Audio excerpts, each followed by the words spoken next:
unconditional. So please go to safety. My Lord is willing. Have you talked to him lately? I know we fall down and get up, yeah, we be tripping. Packing your ear until the Lord, can you please just listen?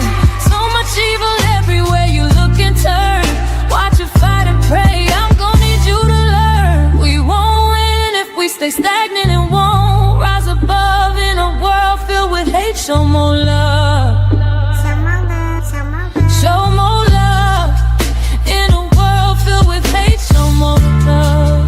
This ain't a game, y'all. Enemy out here stealing lives, y'all. Playing our face and we distracted when we see them take they fall, y'all. Wake up, we out here sleeping and the enemy steady creeping. Can you hear me? Wake up or stay stuck. We need the light, and that's some more love.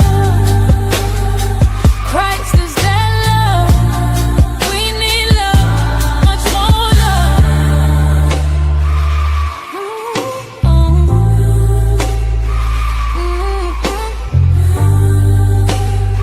Christ is that love. We need love, much more love. Good evening, everybody. Thank y'all so much for tuning in. Shout out to the people that are already here. Of course, Irby is always on time, period. And he will make it clear you all CP time. If you do, if I don't show up, so the show was scheduled for 9:15. If I come on at 9:16, Irby will definitely have a problem. Shout out to Sis. Thank you so much for tuning in. She said, please feel free to support the Cash App. The super chat, however you want to show love to the show. And you can also show love by simply sharing the stream. And tonight's topic, hey Looney, good to see you. I ain't seen you in a while. Tonight's topic is confusion is costly. And I tied that into Proverbs 4:7, where it says wisdom is the principal thing in all thy getting, get an understanding. And I would like to start with prayer. Dear Lord, I thank you for this time together. Lord, I ask that you please open our hearts tonight. And Lord, would you please allow us to hear your wisdom, not our thoughts, but again, your wisdom, Lord, and help us to understand your direction. And Lord, I ask that you guard our hearts and our minds. And Lord, would you please give us clarity where there may be confusion.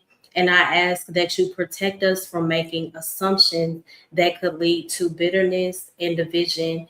And Lord, I ask that you also help us to walk in your peace. In Jesus' name I pray, amen. So yeah, again, the topic is confusion is costly. And I think it's very important for us to keep Proverbs 4:7 in mind. Just consider when we're going through things, why is it that every time we lack understanding, we start to feel anxious? Why is it that when we don't have clarity on certain things, our minds start to make up different stories? And that's where we start to assume things. And we always think with the worst case scenario mindset, and that's definitely not healthy. And what does this do when we operate in a mental state like that? It leads to division, not just in our relationships, but division in our hearts and division in our thoughts. And this is where Proverbs 4:7 comes in. The word tells us that we need to guard our hearts and our minds because confusion and misunderstanding are exactly what the enemy wants to use against us. And he is definitely doing it today, you know? He wants us to continue to overthink. He wants us to second guess everything. And again, what does this do? It creates division in our thoughts. It poisons our relationships and even in our minds. So yeah, and it affects our mental health. You know, that's another huge thing we focus on my channel. We can't have a healthy mind if we lack understanding. Hey, Bolo. Hey, what's going on? What's up? Did you want to add anything so far? Yeah, I did want to ask something. You know, did you read? You didn't read the Proverbs 4:7. I can read Cynical. I didn't read it, but I quoted it. Yeah, I'll read it for you. Okay. Proverbs 4:7, it says, wisdom is the principal thing. Therefore, get wisdom. And in all you're getting, get understanding. You know, um, those thoughts that you were talking towards, they're not bad. You know, Right. when you gain clarity, they're not bad. If we allow ourselves to stay in that thought process of assuming, like you said, that's where it gets dangerous. So Right. having those thoughts, and it's not a bad thing. And we talked about this a few months ago, where we talked about using logic to search out the emotion that we're feeling. Why are we feeling this way? Let's understand where this feeling is coming from. What's the justification of it? So it's not wrong to Hmm. have these feelings. It's wrong not to search them out. It's wrong to just sit in it and not gain clarity to why it's here. So, yeah, that's what I'll add. Yeah, I agree. Um, so what are some healthy ways that we can avoid, I guess, being misunderstood and misunderstanding others? What do you think? Okay. Uh, okay. Um, God is saying, uh, nothing matters more than wisdom. Right. You know, not money, not followers, not being right on the internet, not even Mm, raw talent. You you can have resources and still ruin your life if you don't. right. Know. You know, wisdom is the steering wheel. Hey D. Right. With it, power, knowledge, and opportunity just help you crash faster. Without it, Mm-hmm. so when Scripture says wisdom is the principal thing, it means this priority. This is priority number one. Everything Right. else is secondary. You know, Mm-hmm. but here's where it gets practical. Wisdom isn't just knowing Bible verses or sounding deep. Exactly. Wisdom is knowing how to move, when to speak, when to shut up, what battles to fight, and what to talk, when to walk away. Mm-hmm. Wisdom saves you from unnecessary pain. Right. Like, is it worth it for me to climb that mountain? Like, what do I gain? Wisdom allows you to weigh things out, right? Mm. It Mm-hmm. helps you, wisdom teaches you that I don't have to actually go through the thing to learn from it. Wisdom shuts you up so that you can hear other people's thought processes so that you can learn from it, right? It helps you recognize red flags before your Mm-hmm. emotions drag you into regret. That's good. You said that wisdom keeps you from having to go through that certain thing. Correct. Yeah, don't be like me where experience was the best teacher. Well, listen, I say that all the time. There are some things that experience is the only thing that will teach you, right? Yeah. And then there are some things that we can learn from other people.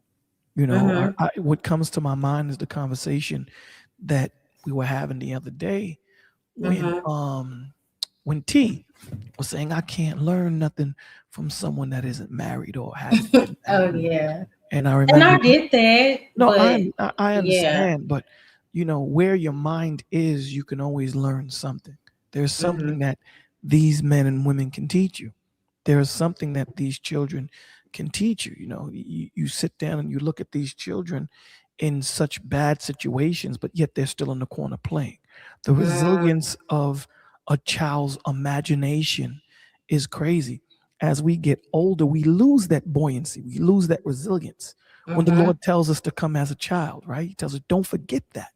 That's so important to be able to bounce back, because what the enemy uses to hold us down is regret, pain.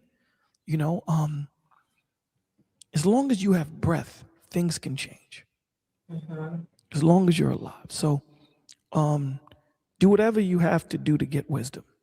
Pray for it, sit under it, learn from correction. Even take the L if it teaches you something. You know, then the verse, Yeah. then the verse doubles down. I don't know if you want to add anything to it. No, I'll just give my take afterwards. I was gonna add ways that we could avoid being stuck in a state of misunderstanding when you're done though. And Well, I do want to say hi to Vaughn. Hey, indeed. 84. Who else? Derry. I think I spoke to D. Brandon. I thought it was somebody else. Maybe that was it. Okay. But thank y'all so much for tuning in. Please remember to hit the like and feel free to share. Hi, Jasmine. Good to see you. Oh, thank you. So I was on his channel. That was my first time last night.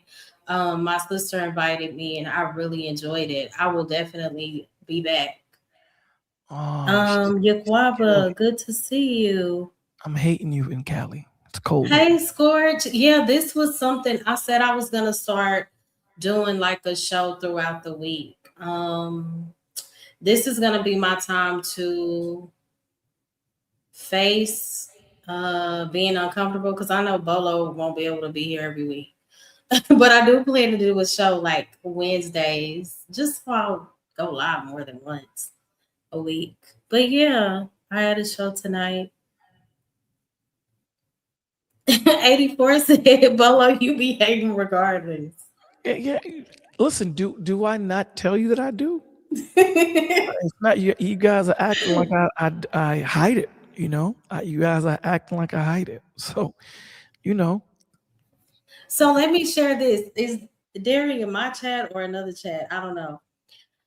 This face right here bothers me. what face? Like when people leave that emoji, it says 11 likes. Welcome. The face it says like, oh, I really don't want to be here. No, it That's what I sounds like see. I think that No, I'm saying the just 11. emoji. Do you see Yeah, it? I see it. I think It looked like the person is tired. Like the emoji is saying, "Oh, just 11 likes." Like, come on. maybe, but even when he entered the chat, That's he had that. that's what I'm thinking. He's saying, "Come on, Maybe so. let's get more. We can do more." You know. Okay. So, verse, Proverbs 4:7. The verse doubles down. With all thy getting, get understanding. Oh, People cool. tend to forget that. Mm-hmm. Hey, Darry, how you doing, brother? I'm here. I'm not hard to find, my dude. In getting the understanding, that's discernment. Yes. The Lord tells us get knowledge, get wisdom. What is the understanding? The understanding is learning how to apply said knowledge and wisdom, right?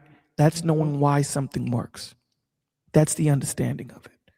Not just that it does. You can sit here and say, okay, I have this pistol, but what is it? Why do I need this pistol? What is it for? What's the purpose of it? Why do I have it? So it's asking the questions that a lot of people don't want to ask. It's not just looking that, okay, if I push this trigger or pull this trigger, a projectile comes out. There's so Right. much.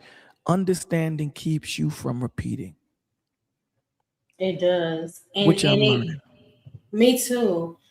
And understanding is so key in our relationships and our thought processes, because if we don't process things correctly, that leaves room for division to grow, and the enemy loves that. So I believe it's so important for us to ask questions and not allow things to fester when there is a lack of understanding, and we have to work on not assuming, when there is a lack of understanding there.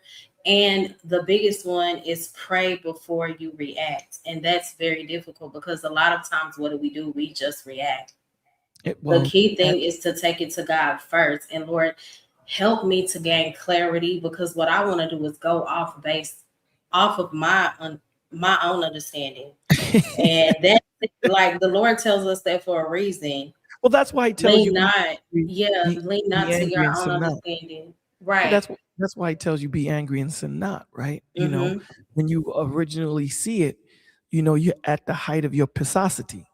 You're pissed off, but the Lord is telling you, don't make the decision yet. I understand you're pissed off and you're angry.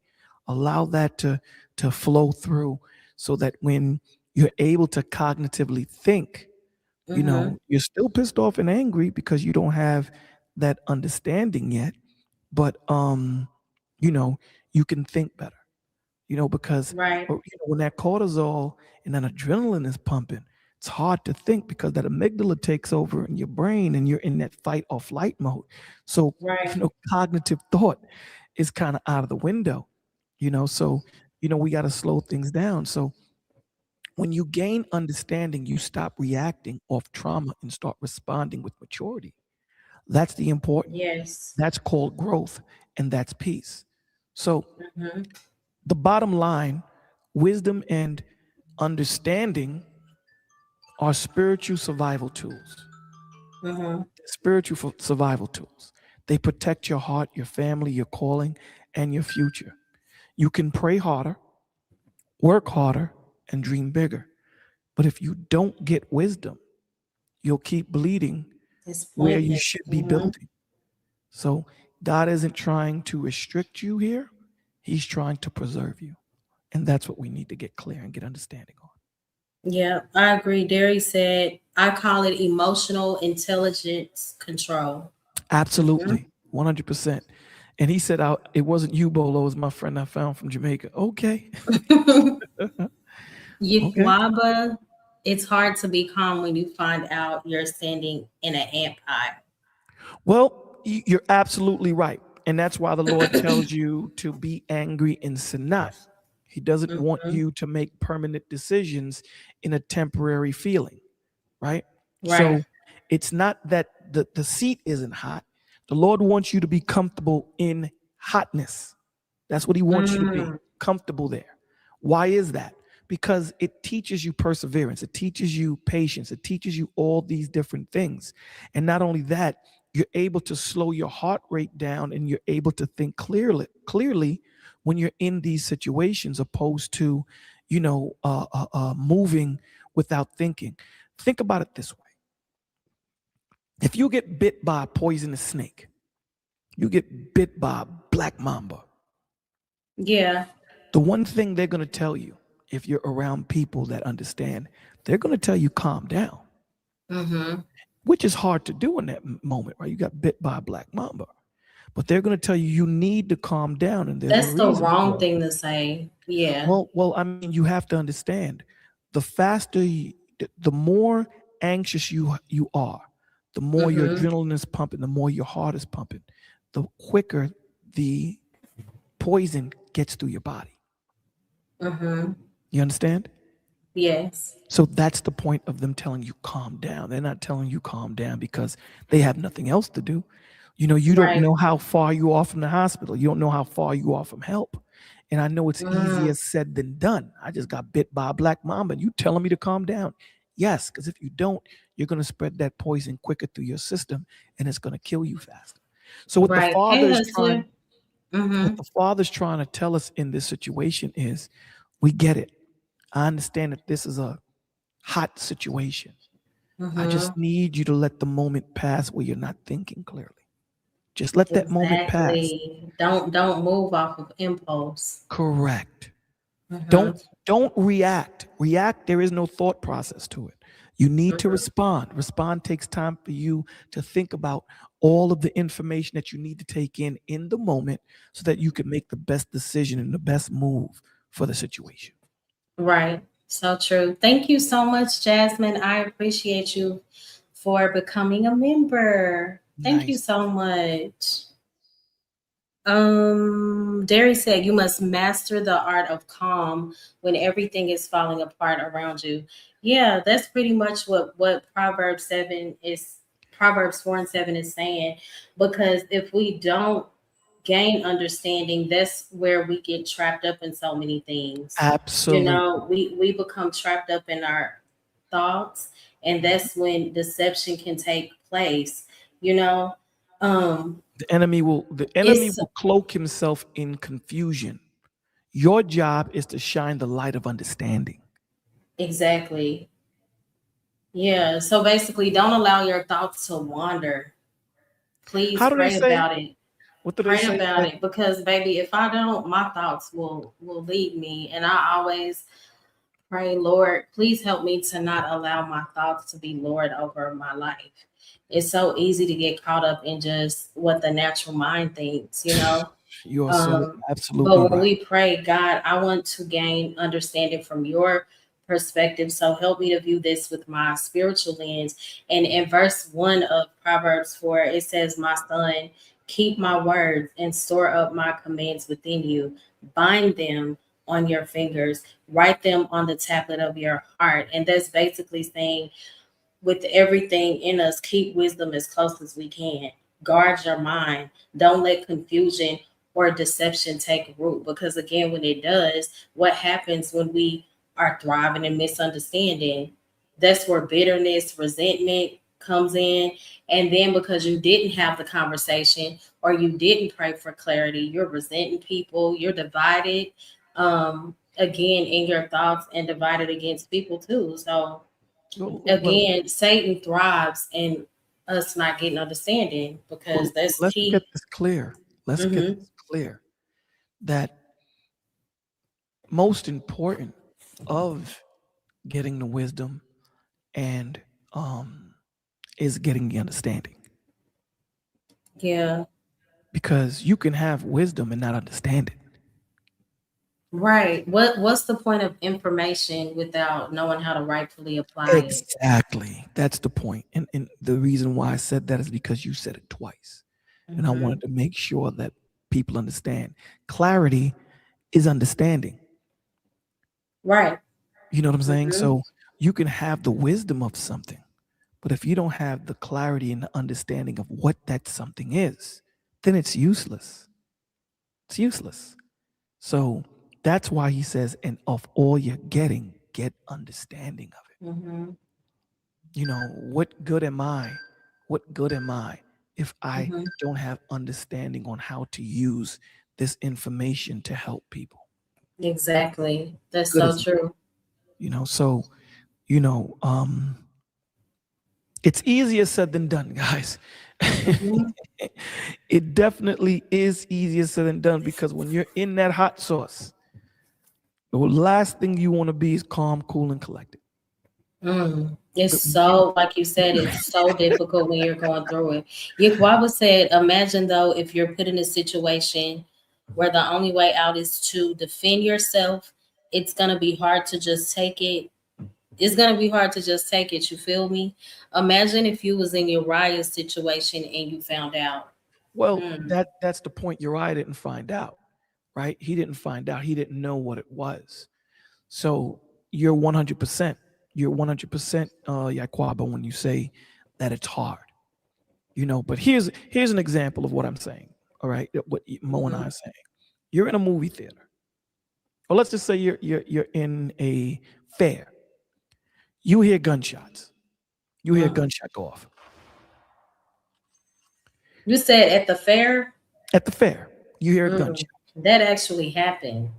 Yeah, that happens all the time, right? We were walking with my mom.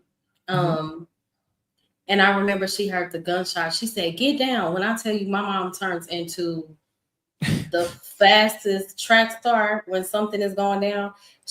We ended up being behind the food stand with the food workers. Like, she moved so fast. I was like, "Oh my gosh!" But that was one of the scariest things to know. They're shooting right Well, by us. this is the thing that I tell my children. So you hear the gunshot, bam, Hmm. it goes off. The normal thing for everyone to do is to run. Absolutely. That's the normal thing. That's the worst case scenario, right? Because you Hmm. don't know if you're running to it. What you want to do is try and get away from it. So the best thing for you to do is what your mother did. Get down. Right. Pinpoint where you think you heard the shot from. And if Hmm. you can pinpoint it, you go the opposite way. So the more information you take, the calmer. Now, again, don't get it twisted. Your adrenaline is flowing. You're going to Right. have to override your brain, because your brain is going to say, take off. And there are times when you need to take off, but Hmm. that's not every situation. sometimes you need to cognitively override your brain and say, okay, let me stop. Right. The worst thing you can do when you're lost is look for somebody. It's the worst thing you can do. The one Right. thing that they're always going to tell you is stay where you are because you don't know where you're going. So why are you looking for people? If you're lost, why are you walking around looking for somebody? Stay still. Let them find you because obviously they know the area. They just got to locate you. But if I'm lost, why am I walking around? I'm making it that much harder for them to find me. Does that make sense? Yeah, it does. So, but in our minds, what do? What do you do when you're in a mall and your child gets lost? What do they tell you? Paging Mo, paging Mo. Please meet us at the security desk. They don't go out there, Right. they don't go out there looking for you. They tell you where to come to. Come to the security desk. Right. You find a security desk. So they're centralizing the location of where your child is. So these are things that we have to learn. This is why the Lord puts us in tribulation, because what's coming down the pipeline, you're going to need to have calm, steady hands. You're going to need to have a calm and steady mind. You're going to need to be able to say, calm down. We have to wait. We have to wait for the enemy to pass this tree so that we can run the opposite way. I don't need you making noise. We're going to need to do that. So, hey, True Bleed. Yeah. So, there's so much that the Father wants us to learn, and he's preparing us. There was an interview with Michael Jordan, and they asked Michael Jordan, why are you so cool when it comes to these last minute buzzer beaters and things of that nature? He said, because that's how I practice. I practice for those moments. So that when those things happen, it's second nature, baby. It kicks right in. Right. And as I stated earlier, well, you too, it's so important for us to pray for clarity when it comes to understanding direction in our lives and in our relationships. Because if we don't, that's when we begin to rush to conclusions. And when we rush to conclusions, instead of allowing that space to be filled with God, prayer, the word, we start to fill that with assumptions. So it's important to fill it with the right things. Bring it to God first before you take any other step. Ask God, Lord, I need you to show me the truth. I need you to show me the truth. Help me to not yield to my own understanding. Lord, protect my thoughts because sometimes my thoughts make it the best of me, you know? And what the bad thing is, Mo, that deep down inside, someplace deep, I'm talking about really deep down inside, we want to feel that. Hold on. We want to feel what? That anger, that vengeance, that You think so? retribution, someplace deep down. I don't Because think so. let me explain what I mean. Okay. Because hey, Shy. Good evening. Good to see you. Thank you for tuning in. I wouldn't say that this is an everyday occurrence or every time situation. But let's just say someone does something. Okay, I'll give you an example.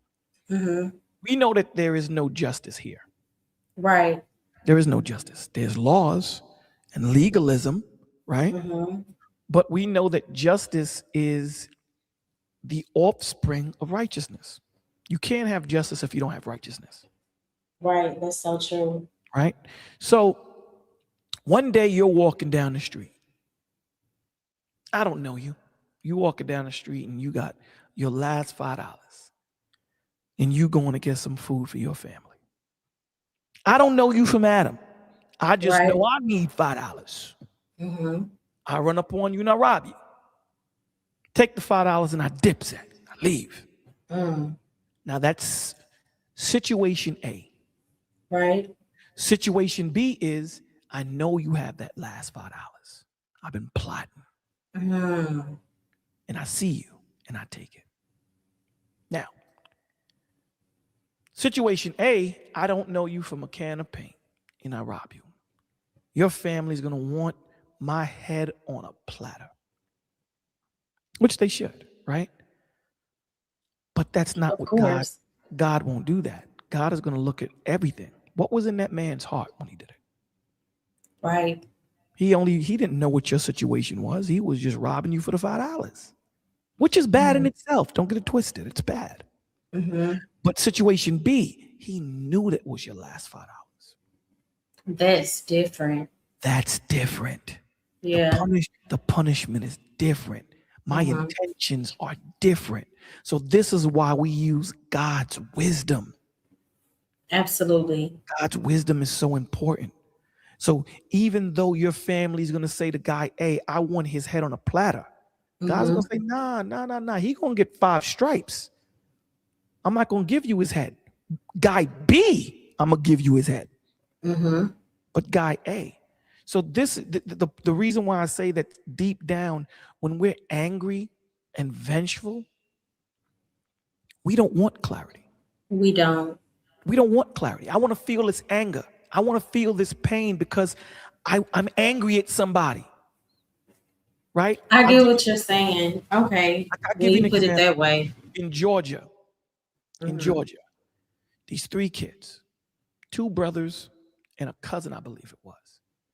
Now, this man, older man, has on his property, beware. Mhm. Don't come on my property. Don't come. Beware. Mhm. These 3 kids, these 3 young adults ran into his house to rob him. Gunpoint. Mhm. Each of them had guns. Gunpoint. Now, I don't believe anyone deserves death. That's in God's hands. Right. But the dude is in his house, chilling. So young isn't men. that grounds for? I'm not even going on to the stand your ground. I'm not even going on that. Oh, okay. There's a Okay. point that I'm trying to make. So they run in, he winds up taking their lives. Mm-hmm. Okay? He took their life. They're interviewing the sister, the family.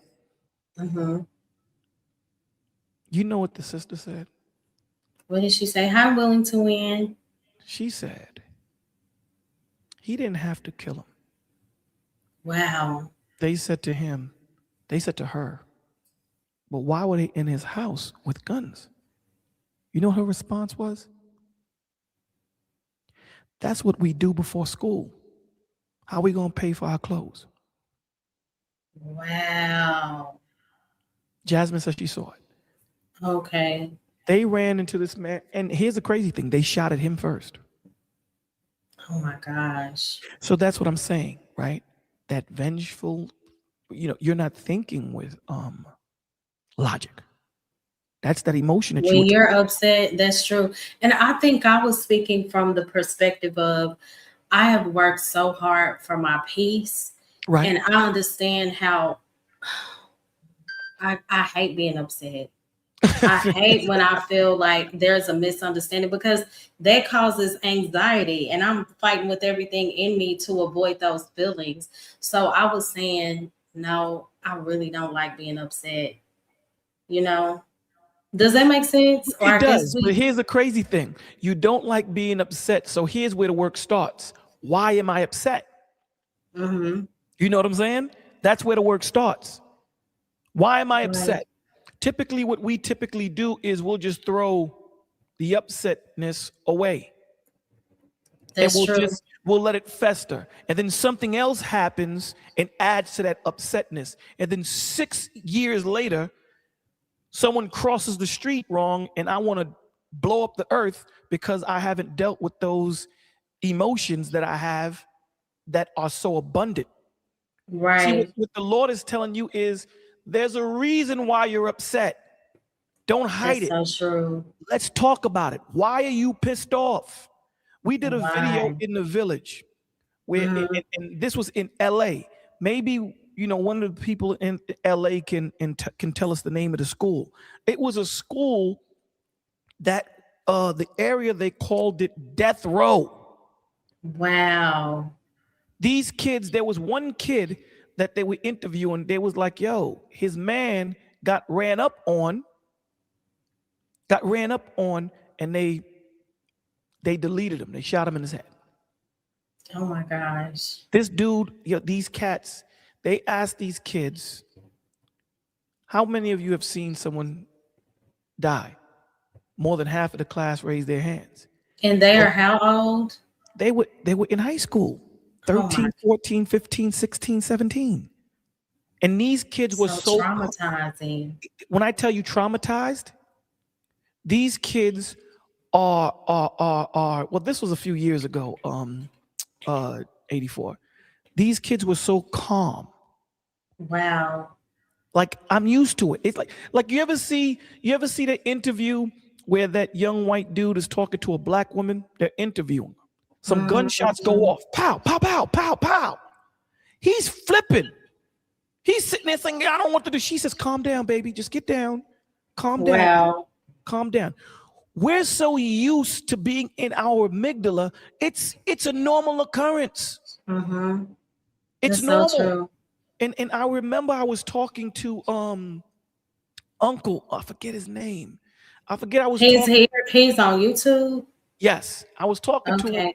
and I was saying, you have men and women that have been trained in the service. When they go Mhm. overseas and come back, they have PTSD. So at least they're given some type of training of how to deal with these situations, right? Yeah. These young kids ain't given no training at all. None. That's, wow. And they deal with this daily, every day. Every day. This is a normal occurrence. If they make it to 21, that's a statement in itself. Mm. That's bad. That's horrible. Hey, BMU, good to see you. Thank you so much for tuning into my show. I appreciate it. You know, it's You're just, welcome, Shy. No problem. it's a bad thing. Mm-hmm. You know, See, your look, father, 84 knows me. He said, yeah, Mo Thug don't be thinking. That's all. I hate being mad. I really your do. father said, I saw a man have a crack overdose right in front of me, die. Wow. I was in middle school. Mm-hmm. Let me explain something to you. PTSD doesn't just happen to you being in the situation. You can get PTSD from watching it. Yeah. You got to understand that. Just by watching it, you can have PTSD because you're no longer the same person. Mm-mm. You know? Especially if you haven't been open to seeing things like that before. Mm-hmm. So there's a reason why the Lord wants us to talk and search out our emotions. Right. Because you leave no rock unturned for the enemy to come and get it. That's why. Mm. The enemy thrives in emotions that are not explained. Right. Believe me, I was there. He thrives in it. Mm-hmm. And especially if you live in regret, Mo.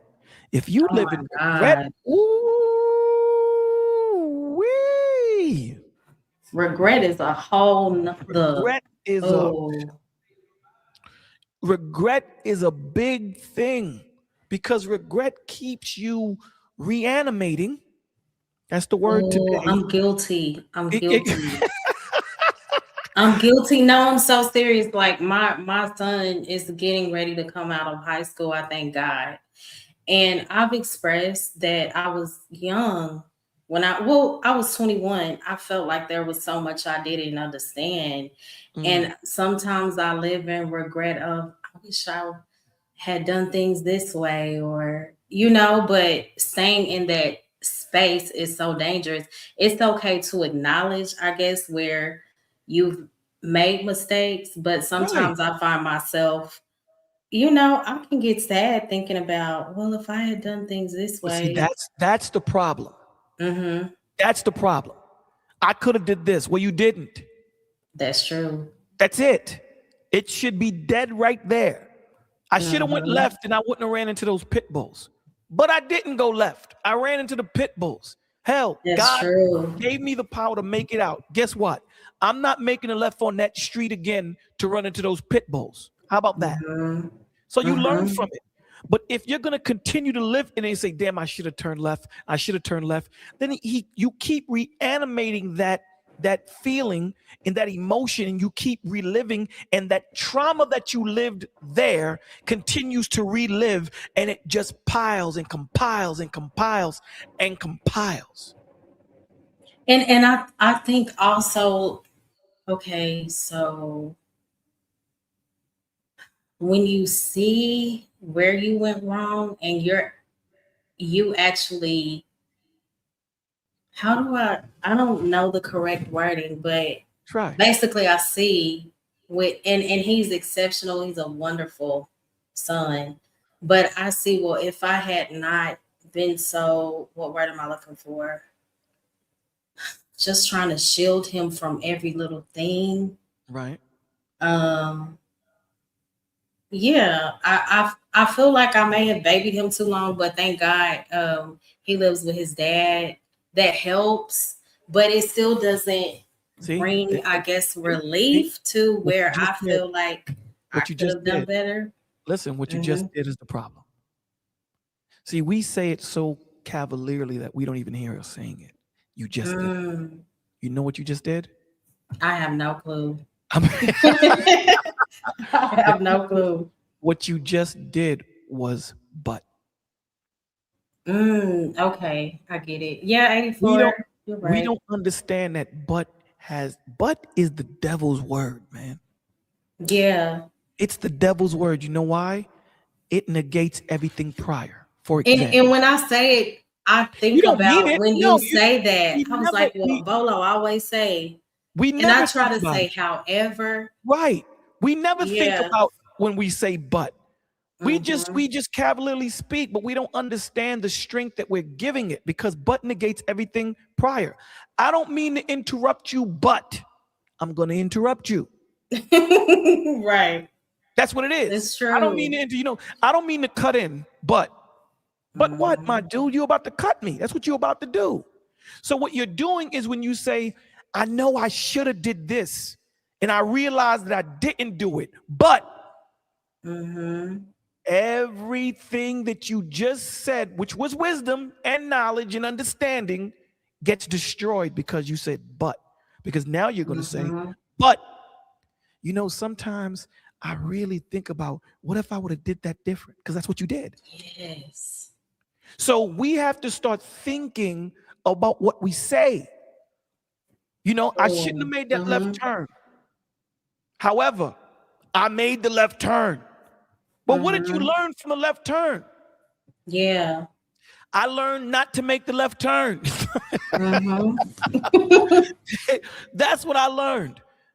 I learned not to Mhm. make the left turn on that street. I'm not going down Flatbush and Farragut again. I'm not doing that. That's Right. what I learned. I'm not going to keep repeating it. But what if I didn't? But what if I did this? But what if I would have made that left on East 24th Street instead of East 21st Street? You didn't make the turn. And that's Mm. what the enemy does. He tethers you Mhm. to that moment.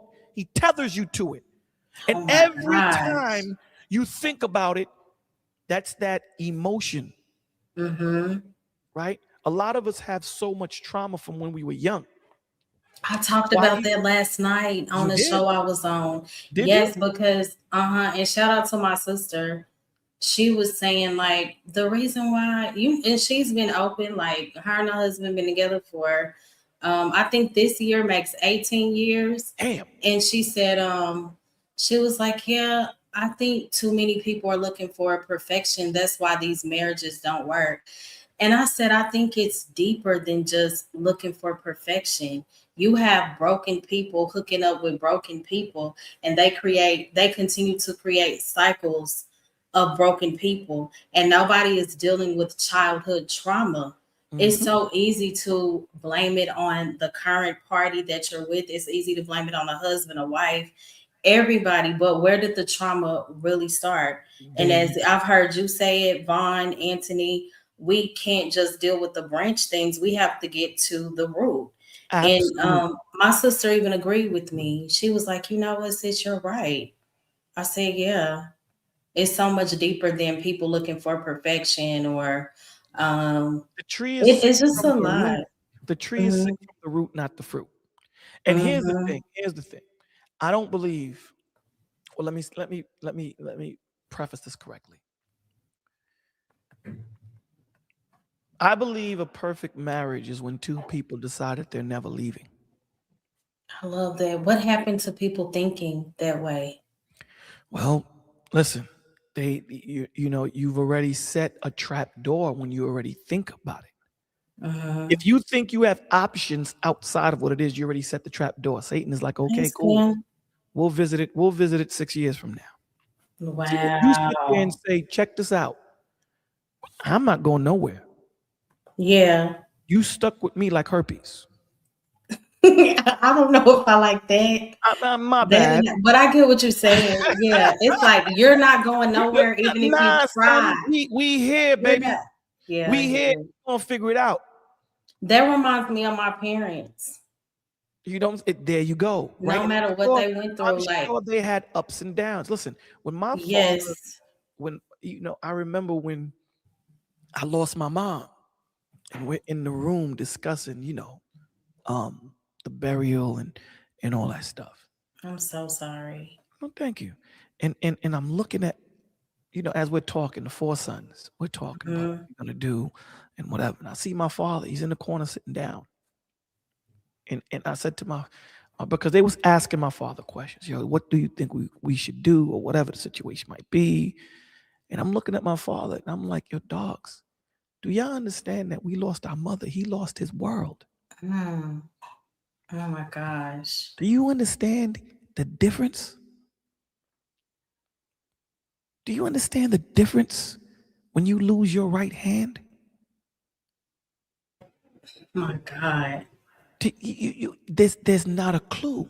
Hey, Coach Bird. Right.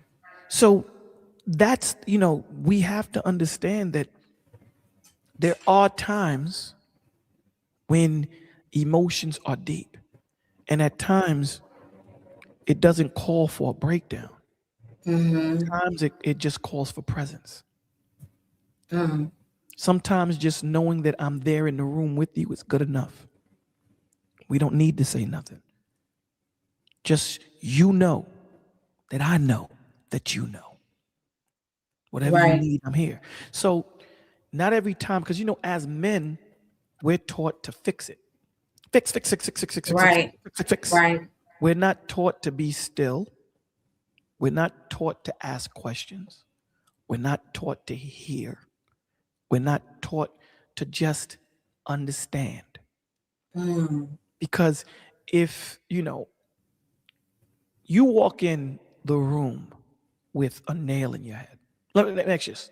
Okay, let's go through this exercise. If I Mhm. come in the room and I have a nail in my head and I tell you, Mo, I got a problem, what's the first thing you're going to think? The nail is the problem. Right? That makes sense. It does make sense. But Mm-hmm. you don't know that's the problem till I tell you. Right. You get This what I'm is saying? strong too. What he said, blood of my blood, bone of my bone, covenant is Absolutely. strong. So Yes, it is. we don't understand what the problem, because although Mo comes to me and she has that nail in her head, that may not be the problem. Mm-hmm. But we're so quick to look and assume, opposed to the So Lord quick. telling you to be quiet, listen, Mm-hmm. slow to wrath, slow to anger. No one is telling you anger is off the table. Thank you all for your condolences. No one is telling you anger is off the table. The Lord is Right. telling you, hear the whole story in its entirety before you get angry. Because anger may not be the emotion you need. Exactly. It may be empathy that you may need to show. So Mm-hmm. before you may be hearing little pieces of the situation, it may be pissing you off, but hear the whole story. There are plenty of movies that I've seen where you think that the bad guy is that bad guy, and by the time you get to the end, it wasn't who you thought it was. Exactly. So this is why the Lord says it's not the beginning of a matter that matters. It's the end of it. Mm-hmm. How does it play out? So if you're in that dark place and you've gone through hell, Hey, liberated. Mm-hmm. you may think that, how could God want a person like me? Broken, scratched up, fingerprints. The Lord wants exactly a person like you. Read about Right. David. Read about David and his mighty men. David didn't go looking for clean-cut cats. He went looking for murderers. Mm. That's who he went looking for. Mm-hmm. When you look at these guys, there was one time David, they were at war. Let me show you how deep these guys were and how loyal they were. These are his mighty men. These were dudes that had issues. They had problems. Mm-hmm. David was thinking out loud, Mo. They were at war, and he was reminiscing. Yeah, True Bleed, you already know where I'm going. He was thinking out loud. He was remembering that there was a well. Right. He said, damn, you know what, man? I wish I had some of that water from that well. He was just thinking out loud, Mo. Right. You know what these two dudes did? They went into enemy territory. Hmm. Took a cup, put the water in the cup, came back, not one drop fell out of that cup. And David is looking at this. And they gave it to David. David looked and said, this is too much for one man to drink. The honor is too much, and poured it out to the Father. This is the Lord's. Wow. I can't drink that. So I'm saying that to say that, you know, we have to search these emotions. We have to. You have to. Go get help. Talk to somebody, please. Don't sit in it by yourself. Don't. Because when you don't have a direction, automatically the enemy is going to make it implode. That's what it's going to do. It's going to destroy. Hey, World Class. It's your fault, World Class. So what about when Yakwaba said, remember they lived through extremely wicked times. It wasn't good for men to show emotions. Scriptures tell you David loved his man more than he loved women. Surpassed. The love that he had for Jonathan. You got to understand, when we look at manhood today, it pales in comparison to what manhood was back then. These dudes went to war together, man. When you look at two Vietnam vets that went through hell together, you don't think that they can say I love you to each other? You don't think that they can cry with each other? Right. There's a bond that's created that's deeper than words. There's a bond that's created, a warrior's bond. It's not built on ego. It's built on sacrifice. It's built on being selfless. It's built on honor. It's built on integrity. It's built on character. This was a man that was ready to lose his life. He saved me. This man came back. This is why I liked, what's my man's name? The dude that Trump said wasn't a good leader. He died. He was a senator. What was his name, guys? He ran for president and Trump disrespected him. I forgot his name, man. Senator. I know what you're talking about. I know you know I'm talking to. Cam. What was his name? Someone's gonna know. Trump dissed him. Trump was like, man, that dude wasn't a good. He wasn't a good. John McCain. Yes. Okay. You know what I liked about John McCain? Let me tell you about something about John McCain. John McCain was in Vietnam. Vietnam. His platoon got captured. You understand? His platoon got captured. They got captured. They had negotiated to get John McCain out. They tortured John McCain. You know, they pulled his teeth out. John McCain didn't leave until all of his men left. He didn't leave until what? All of his men that were captured left. Oh, wow. Okay. Name another dude in here that would have did that. Right. Come on, son. Come on. Because his family had power. So they was like, yo, we negotiated for you to come. He said, I'm not leaving. Because I think he was the captain or lieutenant or whatever he was of his platoon. He said, I'm not going nowhere until they get out. That's manhood. It is. Not this nonsense that you hear cats talking about on YouTube today. That's true. Those are men with beards that are children. Wow.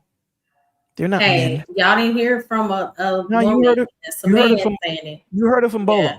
You heard it from Bolo. Y'all can Mhm. y'all can clip it and make no. These dudes ain't men. Mm-hmm. Dudes talking about they never cry. These dudes talking about I don't reach out to the brothers and talk to the brother, that ain't Do you manhood. really think that, or do you think that they No. just say that for I the think internet? they say that. Listen, some of them dudes believe what they believe what they pushing. Some of them people. Some of them don't. Yeah. Some of them don't. Some of them do it for the clout, you know. But some of them, hey, here we go using but it's negating everything else. A lot of them do it because this is they they allow society to dictate what manhood is to them.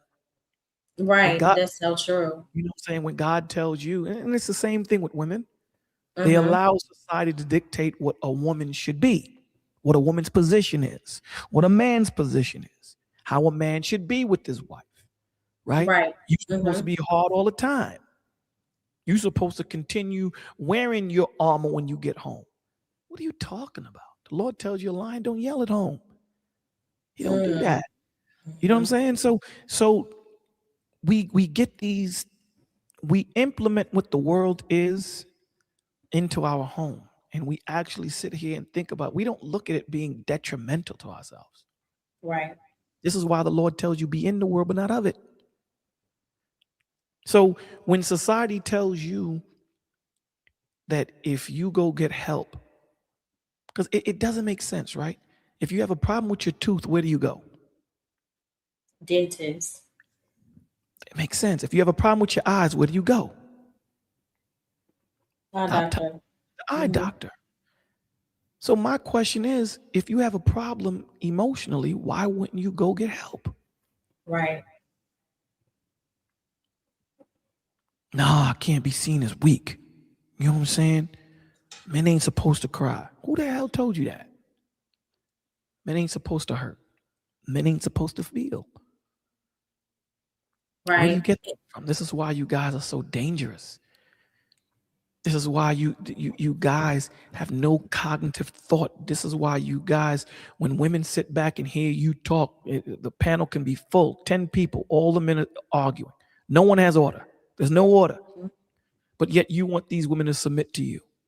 What? Get the hell out of here. Right. I did want to. Oh, go ahead. I'm sorry. No. Go ahead, Dawn. So Coach Bird said most people know what the problem is. They just refuse to face it. 100. Okay. A lot of the men know that they ain't what they say they are here. But doesn't that go along the lines of the scripture that we're talking about and all Absolutely. that getting understanding? So you can't fix what you don't understand. You can't fix you can't fix what you don't want to understand. Don't leave that word want. Okay. You said you can't fix what you don't understand. You can't fix what you don't want to understand. Because it takes work. Right. You know what I'm saying? Remember, I tell you every time I talk to you guys, I have a mirror. Because the words that I'm giving to you isn't just for you, it's for me too. Right. I have to realize that I'm not perfect, never claimed to be. And sometimes when you realize you've done something wrong, it punches you in your gut. And you have to realize that. It's hard to come to that conclusion, man. That's not easy. Right. You know, it's not easy. It's not easy. No, that's true. It's not. It's hard. But it's But you really think that majority don't want to understand? I don't want to put a percentage on it. I'd say a lot. World class thought, okay? What did he say? He's a more JP lost his channel? Yes, I think that happened a few weeks ago, right? Really? Why? I have no clue. I mean, it could have been anything. You know. Yeah. I mean, you know, you have a few things going on. Some people don't want to do the work. Some of them don't want to do the work. Uh some of them are happy where they are.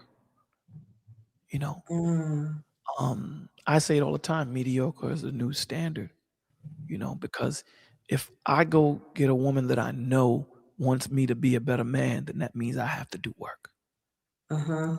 A lot of cats don't want to do the work. Right. So I'm going to get me a subpar woman. Mm. You do what I'm saying? So Is you that you what's going can't, on in the dating life today? I mean, yeah, you can't tell me to correct myself when you ain't corrected. Mm. You can't ask something of me that you ain't doing yourself, right? Right. So there's a lot to it, man. There's so many moving parts. You have women that are the same way. Mm-hmm. They don't look to a man that has a man of substance, a man of means. They look to that dude that's gonna play PlayStation all day and hang up on the corner. Why? Mm. Because now he's not gonna tell you need to go out there and do such and such and hold yourself to a higher standard. Because she's gonna look at him and be like, yo, how are you gonna tell me to do something and you ain't doing it? Yeah. So misery loves company, as they say. Dust. Hey, Scam. What's going on? How y'all doing? What's up? Good. Trying to- How are you? He trying to come with that Billy D voice. All is well. Like he's serious. Like he's not a troll. Who's a troll? Man, I don't troll nobody. I don't know what you're That talking is about. so funny. Man, look at that picture. That picture says troll. That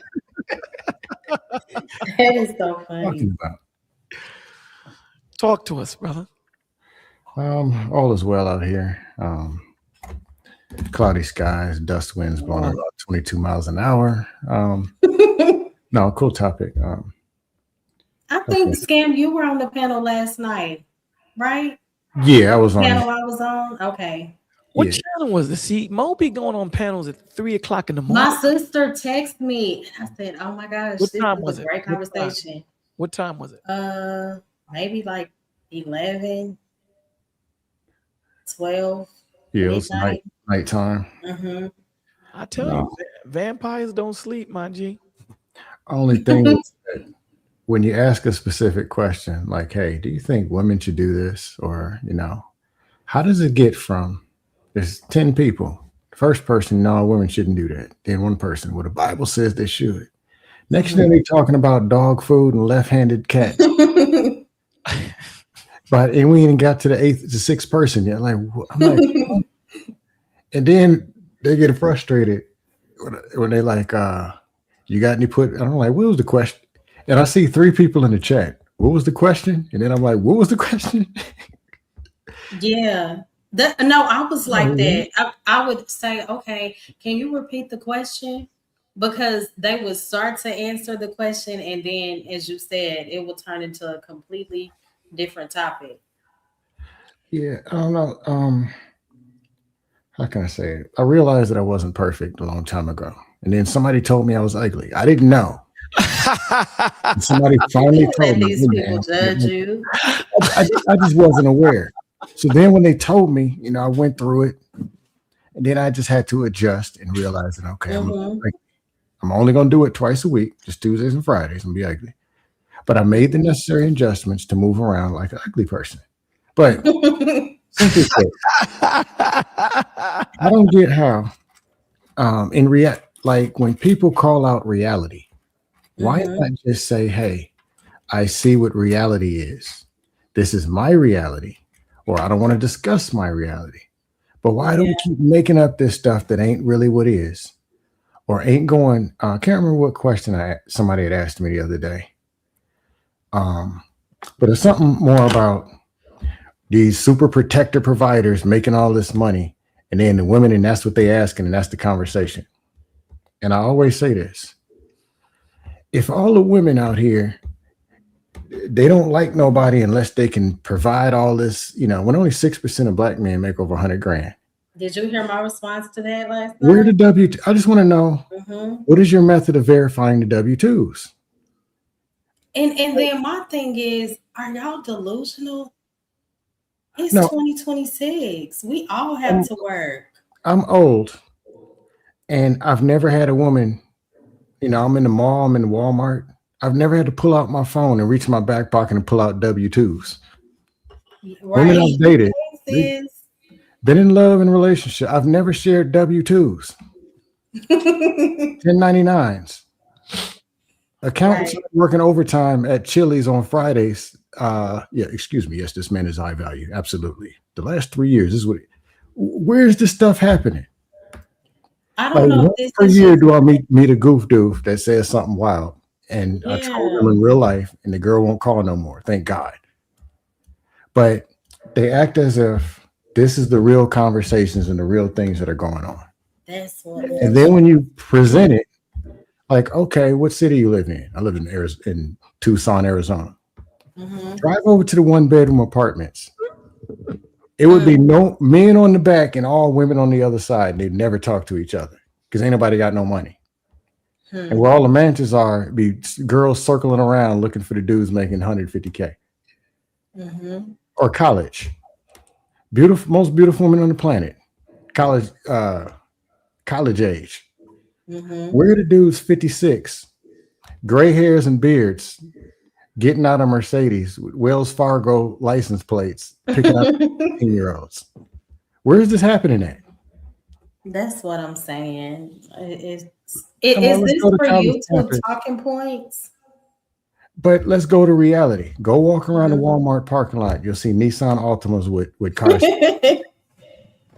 and one of the hubcaps missing. Mm. I'm not saying it doesn't exist where there are people or people, and they were talking about people are looking for housewives. They're looking for housewives. Even business class people I know, their wife does something productive with Exactly. the business or something on the side and they work, and that's the backup income. Mhm. And these women who say they want to be these housewives, ask them. I've done this in real life. I think the man need to do all the work and I stay home. Okay, cool. Why don't you stay home right now? They still end up being unhappy from what I've seen. Well, the truth being, most women and most people, you were taught how to go to college, how to work a job, how to work a job and don't get fired. That's really all you got to do. That's what we Right. know how to do. That's what we're already doing. And they're talking about these housewives being housewives, knitting and gardening. Like, okay, well, show me what you know about a housewife right now in child development, health, nutrition, home. So you work over there in customer service, making 48. You've been there 9 years. You assistant manager, and now you just want to be some housewife, some kids that don't even exist. Yeah, it just sounds. Because you heard it over in the sky on the internet, and it sounded good. Just the men's and the women's. Or dudes talking that I'm protect, provide stuff. Then they look at that bank account and say, yeah, baby, about that protect and provide. Can we can we go 50-50 right quick? Can we do a 50-50 thing? Now I want you to do all the submitting. But Yeah, it's student ridiculous. loans is due.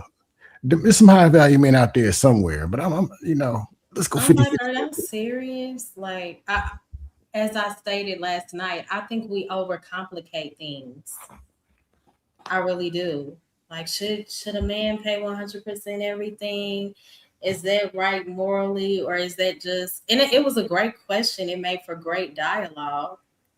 But as I stated, I believe in helping where help is needed. Period. It's about two people putting in the work together. Yeah, That's what I saw growing up. I mean, I was gonna say this to the dude, the white guy that came on and asked the question, and I was kept asking, let me close it out. But they moved the thing all the way over to the sky. But he was talking about man is a leader. And if he gets a job in Arizona and he is better for the family and she doesn't want to do it, she's bad, she's wrong, because she got to just submit to the man. And the same Ephesians says, love your family like you love, what is it? Love your wife and family just like Jesus loved the church. And in that love, Jesus listens to us. He understands that we're individuals and we're different. We have different needs. right. At least that's Jesus I know. You don't always just click a button and say because it's more money and you're a man, everything is right. And it's why I asked the Right. question to the women: are there certain things in your life and things that you know that might warrant not leaving and moving to the other side of the country? And all said yes. Mm-hmm. Some gave examples, and they got dismissed to man is right, money is right, Of her man. course. My dad was in the Navy, Mm-hmm. 75 to 86. Yeah, he old.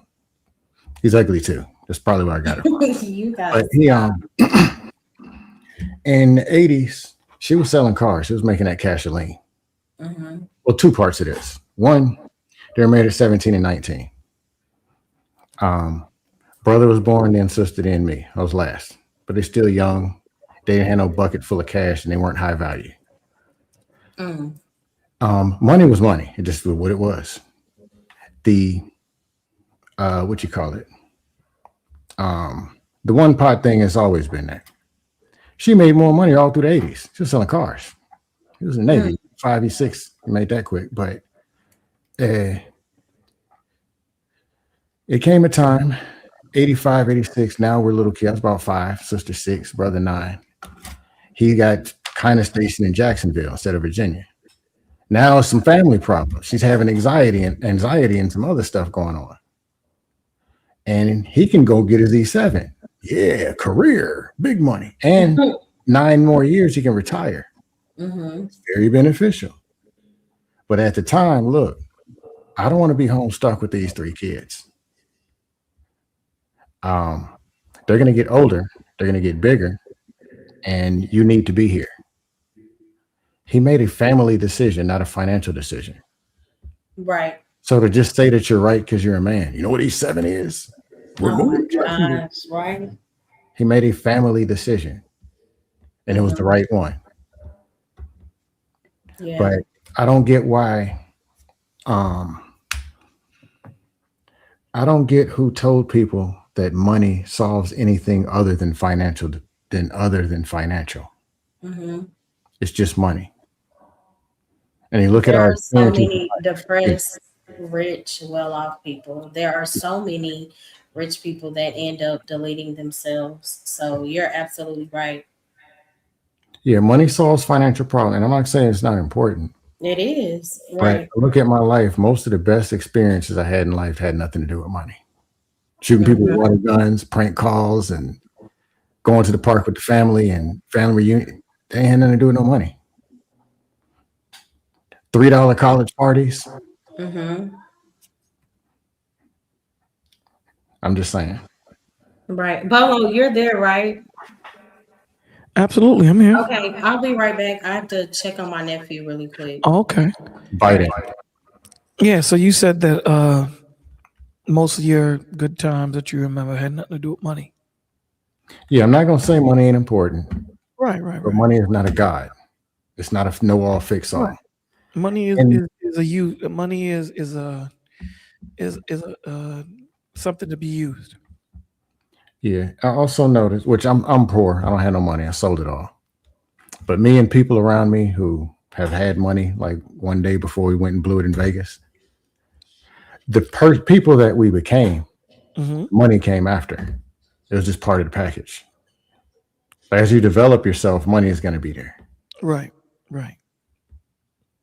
So if I typically say all the time that money just accentuates who you are.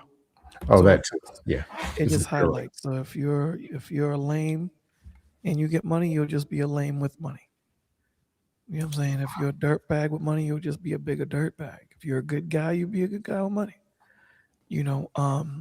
Again, to what you're saying, yeah, money doesn't take away your personal issues because you still realize that you're lame. You still know that you have a problem. You still know that, you still have these issues mentally. So this is why you have these men and women that are comfortable, have all the money in the world, but yet, decide to delete themselves. Why is it? Because at the end of the day, money can't solve those problems that you have mentally unless you do the work. That's all it does. Money is a vehicle to be used. That's all it is. Some people think, how do they say it? Different levels, different devils. So people think just because they have money, their problems are finished. No, you have a whole different level of problems now at this point. None of your family liked you at all. Now all of them love you. Everybody has their hand out. Now you're no longer that guy that can walk around the streets by himself. Now everyone knows who Scam is. It's like being caged in a cage with no bars. So people tend to think that money is the end all be all, and it's not. It's not. Is it a help? Absolutely. Yeah, it's a help. But if you have issues mentally and you don't take care of it, money is not going to solve it. It's a good distraction. It's a very good distraction. But here's the thing. After all the beautiful women leave, after all the handsome men are gone, you're still left by yourself. You are still that person that you walked in now that you're walking out. You're still that person. So, do the work. It's not easy, but do the work. Coach Ferg says, broken people chase money. Heal your brokenness and the money will grow. 100%. Yeah. Well, they've been lied to think that getting money is the fixing the brokenness. Absolutely. Exactly. Absolutely. They think that the money, people just tolerate you longer. That's it. See, if you was a broke person, they'd kick you out real quick. They'd kick you out real quick. But now that you got money, they'll tolerate you a little bit longer until they deplete you and suck every dollar that they can get out of you, and then you become the person that you really are. But here's the difference: you came in with money, you leaving broke. So you can't run away from who you are. Right. You just can't. You can try and you may succeed for a little bit. But I'm gonna tell you something. Even the most, when a dude that knows that he's not handsome at all, no matter how many women he try to talk to, he can never get a chick. Never. Never. I'm just saying, hardly. Right. He comes into bread and now he has all these dime pieces around him. You don't think he knows that they only want him for the bread? Of course. Don't get it twisted. He knows. And it's the same thing with the women. Right. It's the same thing. You know that this dude only wants you because you begging. He doesn't want to wife you. All he wants is because you done put all that plastic in your body and you look fake. All he wants to do is have fun. They know this. This is why they get drugged up. This is why they stay liquored up, these men and women. They understand what it is. Hey, Bolo. Yes, sir. Concept I thought about a while ago. Okay. Middle school, high school, elementary, all the way, and like just real regular life. There's honor roll. There's like field day at the end of the year where you're in first, second, third place. There's them gold or silver stickers when you get a good grade. Okay. I noticed a lot of people never won anything. Some men and some women never got an A's on before. Never played on a team and won games. Never were the best chess player, the best of West, or even there's only 3 people in the top 3. There's some people who are never good at anything. When you talk about no self-esteem. So if you put 50 grand in the dude's pocket, or he does get it some kind of way, or a woman somehow gets the attention of men, or sticks a needle in her and makes them buns blow up out of proportion. They might take that win. They don't care if it's fake. They just want a W. Because they might not ever see a W coming, and they don't know what it's like to ever have one. I seen dudes in the army that you can tell never had none, came from nothing. They just wanted to put it in, though E1, E2s don't make no money. They'll take the chick outside the base, knowing she been all across the base and up and under the base. To them, like, look, let me just get this fake W. Let me just win today. Yeah, but that fake They double. never won before. But here's the thing, though. Man, That fake, that's the low you know, self-esteem, right?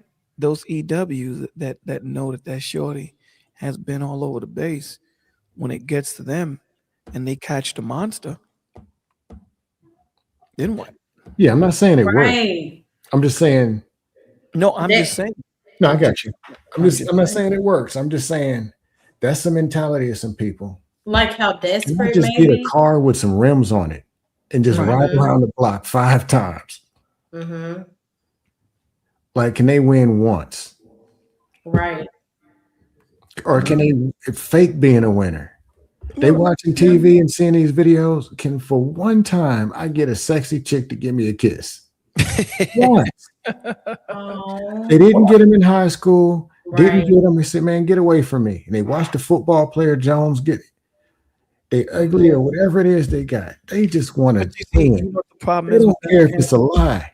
But you know what the problem is with that Yeah. scam? The problem with that is they're looking at what society says a good looking woman is. Mm, You dig what I'm right. saying?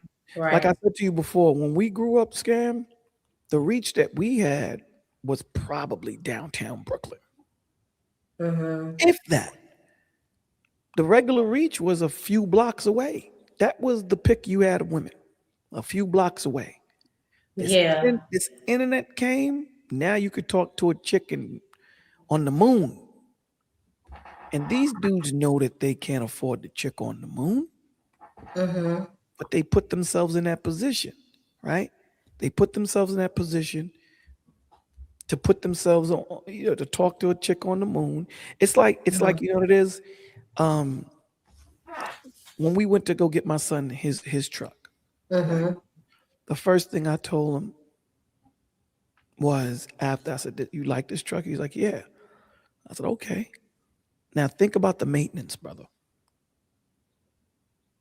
Don't just Right. think about how fly the car is. The car is fly. But think about what it's going to cost you monthly. Think about how much the tires are going to cost you. Right. Think about how much an oil change is going to cost you." My Mhm. man was painting my car, and there was Yeah. a Urus, Lamborghini Urus truck that he was fixing, right? So I walked up to the worker and I said, "Yo, what's wrong with it?" "Yo, the car's beautiful, man. You sit in the car, the seats hug you like you've been a runaway. Like you ever ran away from home and when your mother Mhm. finds you, she hugs you? That's how the car holds you. It holds you like you're a Yeah. runaway child." He said the guy was trying to be a gentleman. He was trying to pick up this chick. Her car, battery went dead. He tried to give her a jump and blew his battery. Wow. He blew his battery. You know how much the battery cost for the Urus? I don't even want to think about it. $8 How grand. much? 8,000. Oh my gosh. Oh, this is an electric car or something? No, it's the Lamborghini Jeep.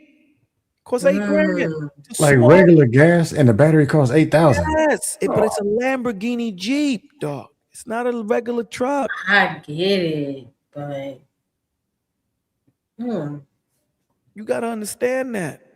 These cats, you got to understand it. These young cats, that you got to play in. Listen, if you're only good enough for the sandbox, play in the sandbox. Leave the monkey bars alone if you don't know how to climb. right. But these So, dudes don't know how to do that. Right. Coach Berg said, Bolo, most men over the past 50 years didn't get the message from their pops who can break it down unbiased. Absolutely. Mm-hmm. So I agree. that's why we here. But here's the crazy thing. These dudes know. They choose to ignore. They know. They know. You know, they listen, man.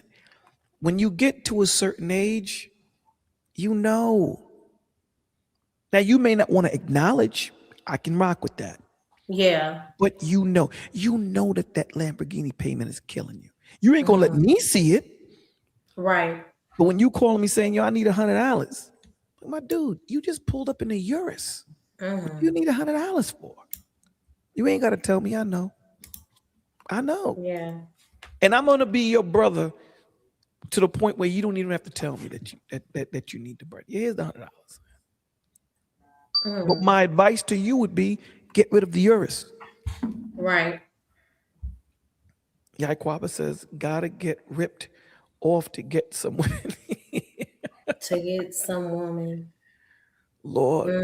Yeah, Mm, man. It's crazy. And it's the same thing with the women, dog. These women are putting these chemicals in their body. mhm. I mean, look at little Kim. She was a That's so gorgeous, scary. she was a She was gorgeous young lady. beautiful. Now she looks like that doll from the African voodoo doll from damn, what's the name of that movie, man? I forgot the movie. She looks terrible. It's Terrible. sad. Yeah, It's she terrible. does. You know, So Irby said majority of them didn't grow up with their father. I know plenty. 84 said, Coach, what about men like LeBron and KD that didn't have their fathers? Your advice sounds a bit outdated, OG. No disrespect, much love. Um, what do you mean? No, It's oh, come on, Coach Ferg. so I think they make it. I see both sides. One side, yes, having a mhm. father in the house is a benefit, whatever. But in the space, they use it as a weapon, or to say, or like it's a quick fix. Father in the Oh home, yeah, everything gonna be all right. I'm like, look, I grew up in a that's so neighborhood full of true. two-parent households. For the most Mhm. part, yeah, it was cool.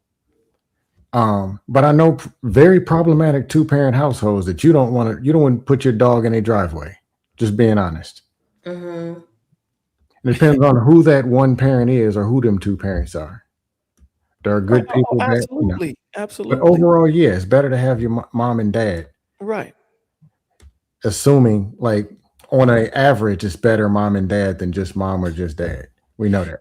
Well, yeah, you give some leeway to the mom being there or the dad not there or the dad being there and the mom not there. You give leeway. You do. But then there comes a certain point at a certain age where you got to say, dogs, come on, man. B, you 38 years old. You still Mhm. talking about you ain't have your dad? I understand that there's certain things, but there's got to be a point when you say, you know what? My dad didn't teach me about credit. All right. So you're gonna Mhm. keep complaining about it, or are you going to learn about credit? Okay, that's that point of regret. Mhm. Regret keeps you in that place to the point where you don't do anything about it, but you continue to relive it. Mm. My mother and Right. father came from the Caribbean. They didn't know nothing about credit. Nothing Mhm. about credit. They did everything cash, just like every other Caribbean family did. So do I cry about it or do I say, you know what? My mother didn't teach me and my father didn't teach me about credit. They didn't know nothing about credit. So you know what? Let me learn about it. Mhm. I'm not going to sit here and keep complaining about it. Right. That's what regret does. Well, how come they didn't teach me? How come they didn't teach me? Okay, well, you know what? They couldn't give you something that they didn't have. How about that? Right. So what are you going to do now? Continue crying about it? Or do you do something about it? Or do you become better? What do you do? I agree. Once you become aware, um, once you become aware and you identify the problem, you do its best to try to get that problem solved. I can Absolutely. say my parents didn't teach me about certain things. My mom taught me about credit. She was a credit collections manager. My dad taught me. Mhm. And she did things. I didn't know I was on one of her credit cards or why she told me get this $300 limit credit card when I was in the army. Then it was 600, Yeah. then it was 1,000. But I was 20 Mhm. when I got out. Me and some friends would go to get cell phones. And my friend's telling me, the same age, man, nobody gets approved. You got to put down a deposit. You're gonna have to, what's your Mhm. name? What's your social? Right. Yeah, scam likely. You can get any phone you want in the store, any plan you want. How'd you do that? Mhm. And she really almost did it for me. Then I went and learned about credit and whatever. She taught me what it was that she did. Mhm. So I got nephews. They're gonna know. Like my nephews in college, he'll be 21 and graduating. Mhm. Turns 21 in April. graduates in May. He has a card.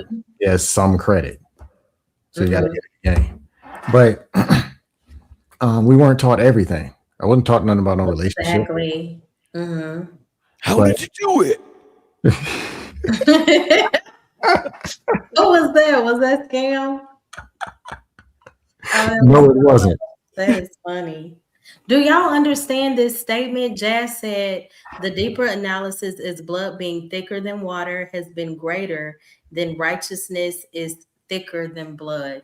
She's absolutely 100% I correct. don't understand it. I don't She's get it. Can saying- you explain she's it? saying- She's saying that the analysis that people have made in society that blood is thicker than water, right?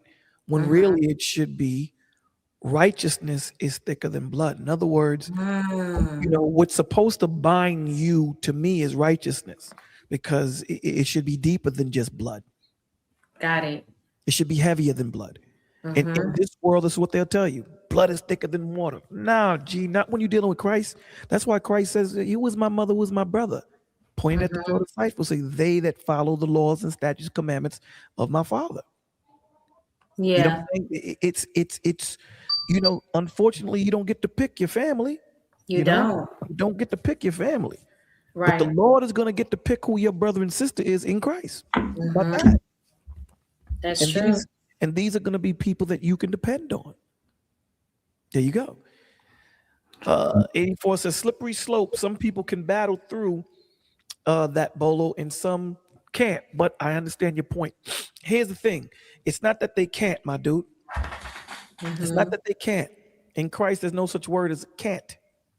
You know, some people choose. Most people choose. Most people choose to be there. You know, because again, you may not solve your problem, but you can always put yourself in a better position. That's the point, right? So you can complain about what your father or mother didn't teach you. And now that you're 48, still complain about what they didn't teach you. My question is going to be, well, did you learn it? And if you tell me no, I'm going to say, so then why did you complain? You're a bigger problem than them, because at the end of the day, you realize what they didn't teach you. Why didn't you go out there and learn it?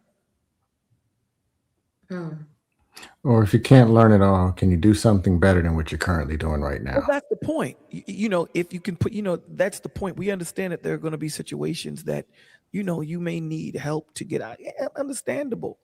But, you know, however, you need to understand that if I can pinpoint where my problem is, if I can say, listen, I need to get my credit right. My mom and dad never taught me about credit. Then I'm gonna have to go get help to help me get my credit right, right? I can't be, you know, I can't come to that conclusion at 29 and now when I'm 49 still talking about the same problem and did nothing about it. So you think that people enjoy being, I guess, stuck in the cycle? I don't think it's an enjoyment. I think that, oh, go ahead. If you don't do, you know, regret comes in many different forms. Right. In fashion. You know, if you don't, you know, and there's a lot of facets to it, right? If you don't have that self-esteem and things like nature, that can stagnate you too. So there's so many different things that compiles on top of this to keep you, right? This is why the Lord tells us to be there for one another, to help one another, you know, but first it starts with you helping yourself to a certain extent, knowing that I can't be the smartest person in the room. I've hit my ceiling at that point. You know, I want to be around people that's better than me. Millionaires don't hang out with millionaires. Millionaires hang out with billionaires because they want to be better. Thousandaires hang out with millionaires because they want to be better. So again, if you hang out with 11 broke people, sooner or later you become the 12th. So you have to have a realization that I need to become better and I need to put myself in a position to become better. Yeah. My dad taught me something. It was about 5th, 6th grade. I was like, why are there people who have something and why are there people that don't? Like, why don't people just do it? How come they won't just? And he was like, there are people who weren't taught to do that. I'm like, what do you mean? It's like, okay, and at the time I was cutting grass. It was 5th or 6th grade. It's like, you wanted a starter jacket, what did you go do? I went and cut that grass. I got a over 50. I had a starter jacket, and I'm telling you, I was decked out. Had the Lakers starter jacket, and the Lakers hat, starter hat, and the pinstripe hat, and them t-shirts. Yeah, we ain't got to. Y'all who went around in the night, be ready for me. I was decked out, but that's what you do. You save. There's that.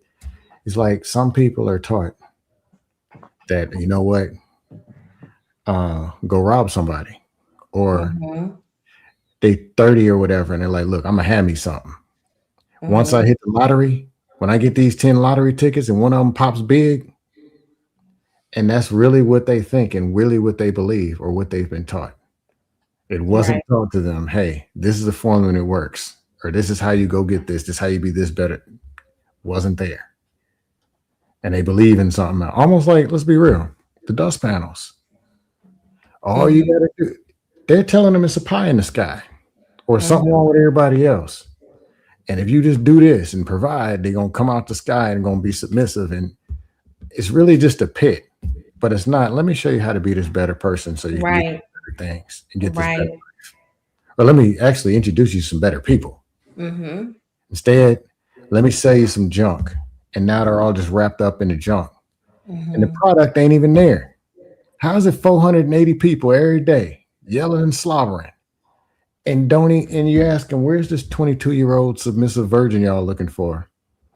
Though you got a wristband showing you just came from the strip club. The product ain't even there. Right. It's like 800 broke people having a business meeting. Hey, who's gonna turn the lights on? I don't know. Light a cigarette out. What? I'm just saying. That is funny. Hey, Coach Ferg. Hey, 84.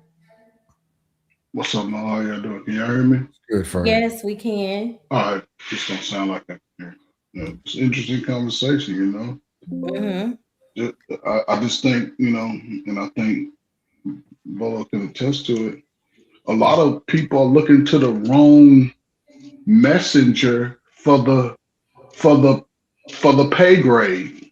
Meaning we're looking to other people to validate who we are outside of our love. Most people, and this is my experience, I could be wrong, most people that struggle believe that their loved ones by default didn't give them what they needed when they did.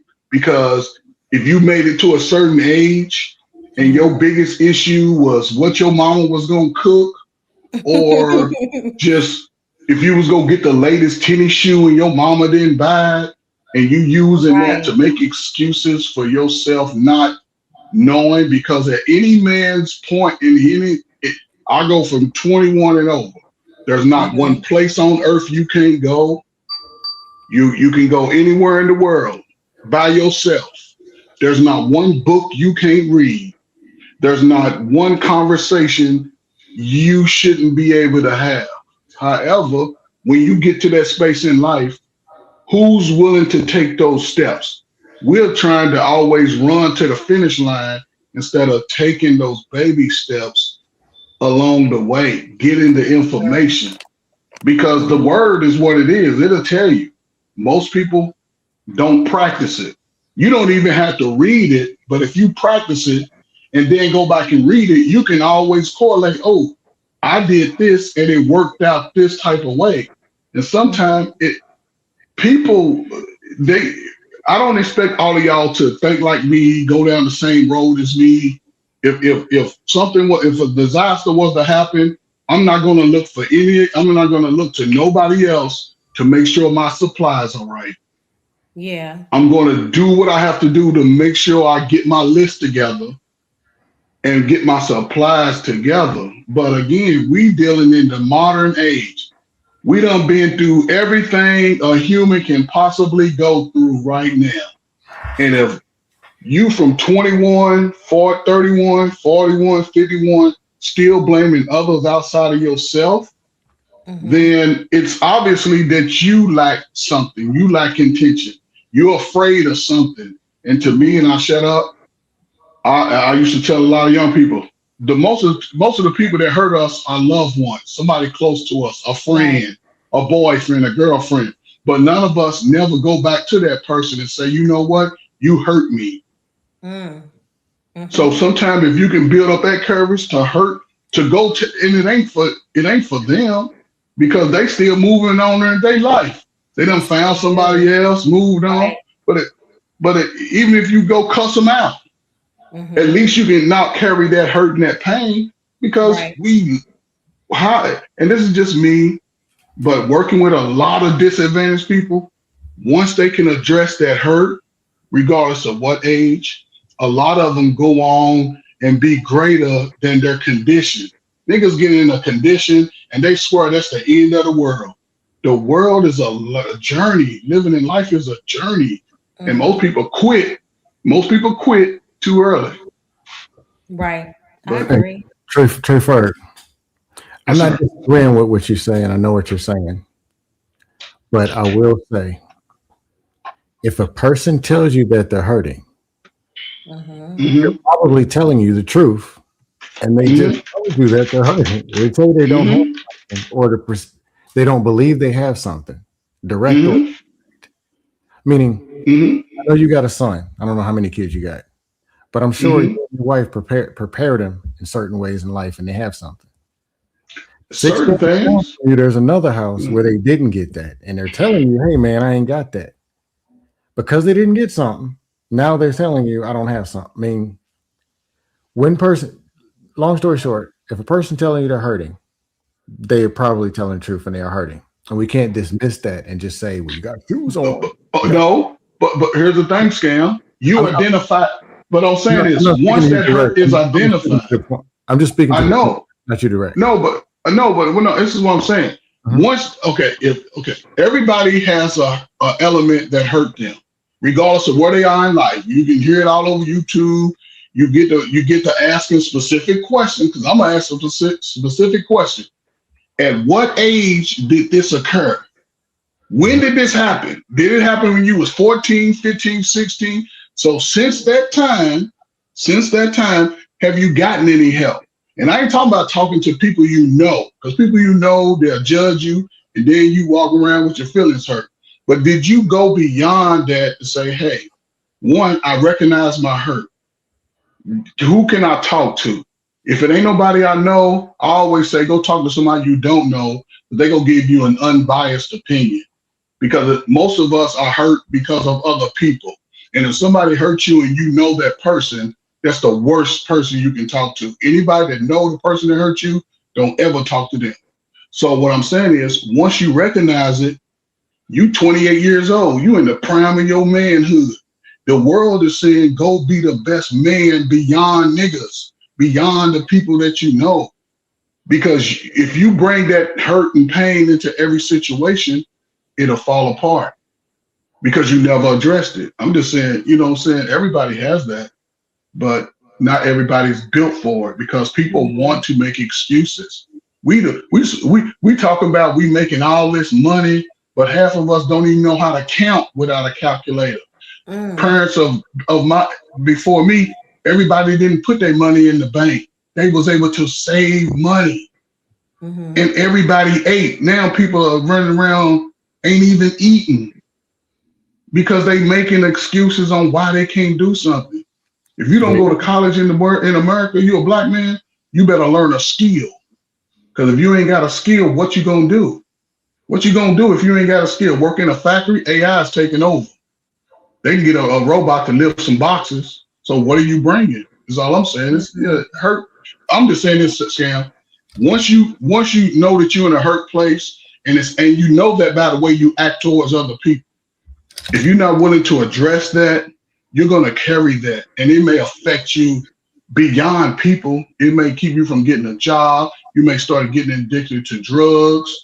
All of those things will fall until you address it. Not saying it'll be easy, but it may take you 10 years you've been eating garbage. It may take you 12 years to realize your ass been eating garbage and stop eating garbage. So, no, I agree with the bottom line point. If you've been hurt, go. if you're falling, if you fail, get up. If you've been hurt, heal yourself, trying to find a way to heal. But it's 5 of us on this panel. I bet you all 5 of us have some pain that's still there. Something. You may be at 98%, Trey Fur. I might be at 91. More Love might be at 46. So if we know we got pain somewhere, and we might have been at 32 and now we're at 46 or 46, but we still know the effects that pain can. We still know the language of pain and how damaging it can be. Everybody can't just fix it. I'm not saying something you're saying is wrong. I agree. And then what's worse, the person bleeding in pain. Go and somebody says, yeah, I got you, buddy. I'm going to fix it. I'm going to show you the way. Go hurt them other 3 people over there and make you feel better. Or you ain't hurting, man. You a baby, man. Get over it. Just, this is happening. And everybody ain't going to win. And I'm not speaking against you. I'm just speaking in general. It's not a, well, you were hurt 5 years ago. How come you didn't fix it? Well, shoot, the last people have been making it worse. I never listen, Scam, and just so you know, listen. I never take it personal because my life has been beyond Black folk and issues and what we have. Yes, I'm not saying I'm saying nobody's immune to it. This was happening way before we came on this earth, and the people that came before us, before 1865, had it 10 times worse, and they still rally together and realize you must face your demons at some point. You must face them. That's when you grow the most, when you face that adversity. I'm a football player. I play sports. Even though I may not win, I want to make sure you know that, man, he put up a hell of a fight. And most people, you cannot give up the fight is all I'm saying. You cannot give up the fight. And here's the crazy thing. The crazy thing that we need to understand is when you go through the fight, that's when you learn so much more about yourself. And that's the point that Coach Ferg is talking about. You know, if you get the win outwardly, that's a great thing. But you're always going to get that win inwardly when you persevere. That's the point. Oh, yeah. You're always going to get that win inwardly because you're going to learn things about yourself that you didn't know. Right? I didn't know I can go that far. I didn't know I can hold my breath that long. I wouldn't have known that about me if I didn't go through that situation. Right. And that's the point. That's, you know, going down that block where the pit bulls are is not what the Lord wants you to learn. What he wants you to remember is, what did it take for you to get out of that situation? What did you learn about it? What was the main takeaway? Did you realize anything before you made that left turn? Okay, you made the left turn. How did you get out? How did you stay calm? Those are the things that makes you a better man or a better woman. Those situations make you better because the same person you are when you go into it is not the same person you are when you come out of it, if you learn from it. Because you have to remember, going through something and failing at it is not a problem. But going through something and learning something from it is called a life experience.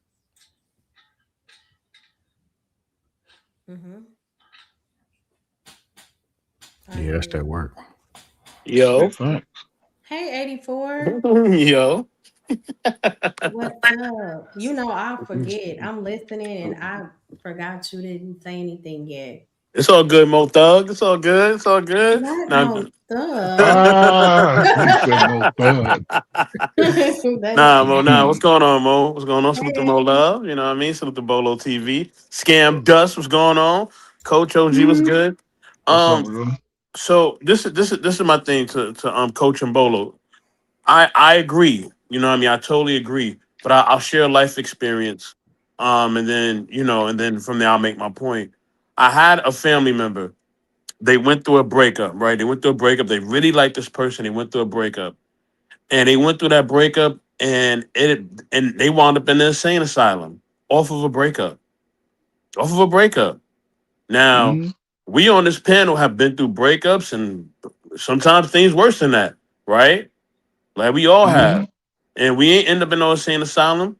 You know what I mean? But the thing is, that person, my family member, wasn't able to handle that. They wasn't strong enough. I'm strong enough to handle that. Well, even my own mama saying, "Boy, you got an iron will. Like no matter what goes on with you, you just keep pushing. You could be dang near about to leave this earth, and you ain't gonna complain about nothing. But that's just my iron will.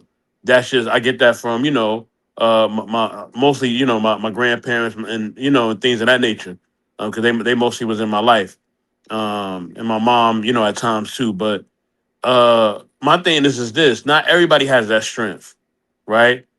And that's why we have people who are strong and people who are weak. And that's what makes you and Bolo great. Y'all are great because y'all have a strength that most people in our community don't have. That's true. Coach, that's why you coach.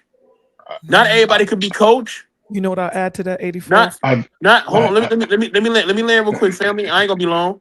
Not everybody could be y'all. Y'all are great for a reason. Y'all are here for a reason. God has appointed y'all to be who y'all are, whether it's coaches, whether it's ministers of faith and the word like you, Bolo. He put y'all in those positions for a reason. Not everybody can do what y'all do. That's what makes y'all blessed. That's what makes y'all great. You know what I mean? And yes, y'all can shepherd over the weak and even the strong at times.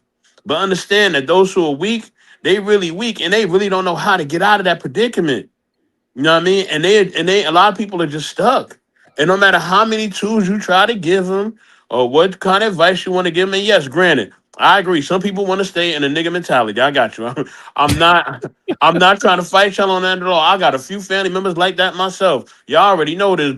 Bolo, you already know how we give it up in the BK. You know. You know what I'm saying? So yeah, man, like we know a few, if not more than a few, that want to just stay in there. Never want to leave the block ever. You're like, you gonna ever leave this corner store, brother? Never. I done went to work. I done came back. You still here. Word. Ain't changed your shoes. Ain't changed nothing. And it's brick outside. Or sometimes it be hot. And you already know, Bolo. They still rocking the same thing. This is what I say to that though, 84. But yeah, I just want to land real quick, Bolo. Go ahead, but. Man. Not everybody could be LeBron, man. Not everybody could be a Scottie Pippen. Not everybody can be a Bill Russell. Or not everybody can be a Oprah Winfrey or whoever else, right? And these people got their own problems too. But not everybody can be that. They're great, and God has appointed them to be great in their area. And I'll land there. Okay, let me just say this, and then I'll give it to Coach Ferg. Those cats that chose to be on the block, when you get up in the morning to go to work at 4 o'clock in the morning, you come out and they're still there. That was a choice. That was a choice. Now, when it comes to your loved ones that had to break up and they ended up in an asylum, the breakup wasn't the problem, brother. There was a whole lot more. The breakup was the straw that broke the camel's back.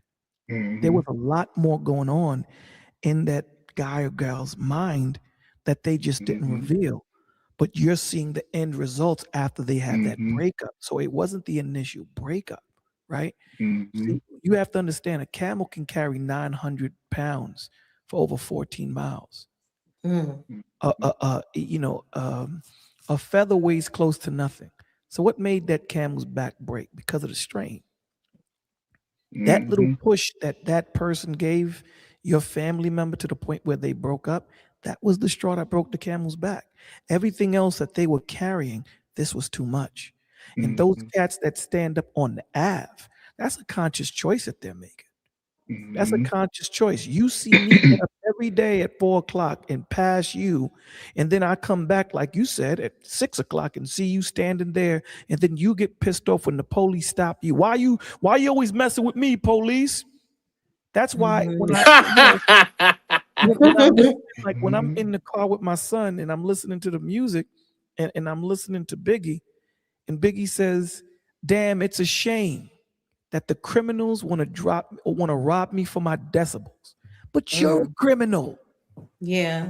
How are you calling them criminals? You live that record, it is built on you talking about drugs. And now that they see you got Georgetown locked down, you got half of Virginia on smash. You yourself are a drug dealer. Papa. This is the world that you're in. So what do you expect the police to do?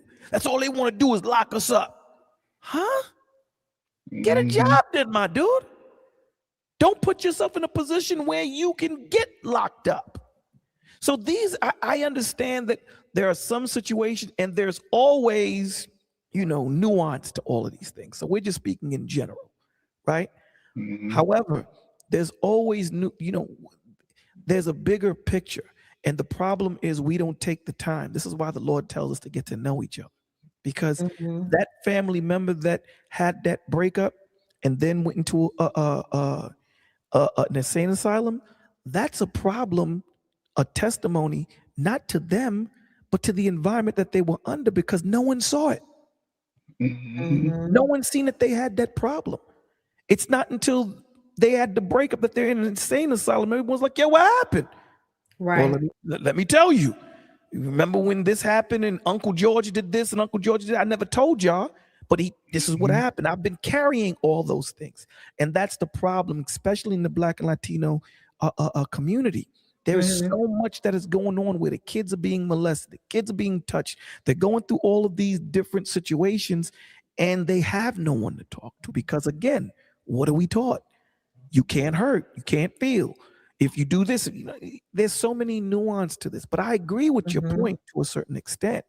I'm just saying that we have to take a stand. We have to take a stand. The one thing that we have to stop, right? And is I don't want to say excuses. What I'm saying is, if we put our minds together as a collective family, 84, we can figure out the problem, bro. Yes, sir. I'm with you. And that's the point. Are we going to take the time out to be there for that sister? Are we going to take time out to create an environment for that brother to be able to speak without feeling like he's less than because he may break down? You dig what I'm saying? So there's so much, because, again, in other cultures, they don't have this problem. Only ours. Talk about it, Bolo. Only ours. I mean, Do they have they it. not have the issues? They or- have They it. don't have it. They don't have it as Or do prevalent. they? They No, don't have it's it as just prevalent as ours. it's just that they don't highlight it. They don't. They Yeah. sort of deal with it and don't highlight it. We They sort deal of with it in-house, though, put Fuzz. that in the front, but we use that. We put a lot of people only talk about the worst part of their life, like they ain't never had nothing good. But you done survive. But what I mean by that is you done survived up until your 45th birthday, and you ain't had no good out of that. No good. That's Right. And then when you, I'm just saying, but again, what I'm saying, it's crazy because, again, he just gave an example of his cousin. He was affected by a loved one, Right. and me and a lot of us don't know how to address it. A lot of us see those things. We see the signs. We just don't know how to approach it. Or, you know what? I'm gonna stay hands off, because when I work with young people, we do a check-in. We do what we call a check-in. The words that we can't use is good. How you feeling? I'm good. No, that ain't a feeling. It's something hurting on you. How you spiritually? Are you connected with the room, your family, God? How you feeling emotionally? Are you sad, mad, glad, worried, concerned, frustrated? Now each one, and how you feel, each one, you have to explain the feeling or the space that you in. I call it PIES, P-I-E-S, right? Physically, intellectually, meaning, did you learn something today? Did you discover something today? Physically, intellectually, emotionally, and spiritually. You can't use good, because good doesn't explain. If you tell me, Mo, if you tell me you happy, now why are you happy? Oh, I got $200. I got an A on my test. I got this job. I got a promotion. Those things you can identify. And the fact that you identified it, guess what? Bolo just got a new job too. Soap just got a new job. I just got a promotion. So now we can all sort of build the support for each other, because that sort of breaks the monotony of, oh, people go through things that I go through. I don't have to be vulnerable, but that takes intentional conversations. And a lot of times even in our families, we can iron out a lot just having those. Sometimes we gotta cry. Right. This week is my turn to cry. Next week is your turn to cry. Week after that is Bolo. But sometimes we just have to do that. And I can start in our space, but then we done came up with solutions. We done talked about issues. Now I used to always tell them, go practice what we talk about. Go practice you being accountable. Go practice and tell the person that still owe you $20 how you feel about that 20.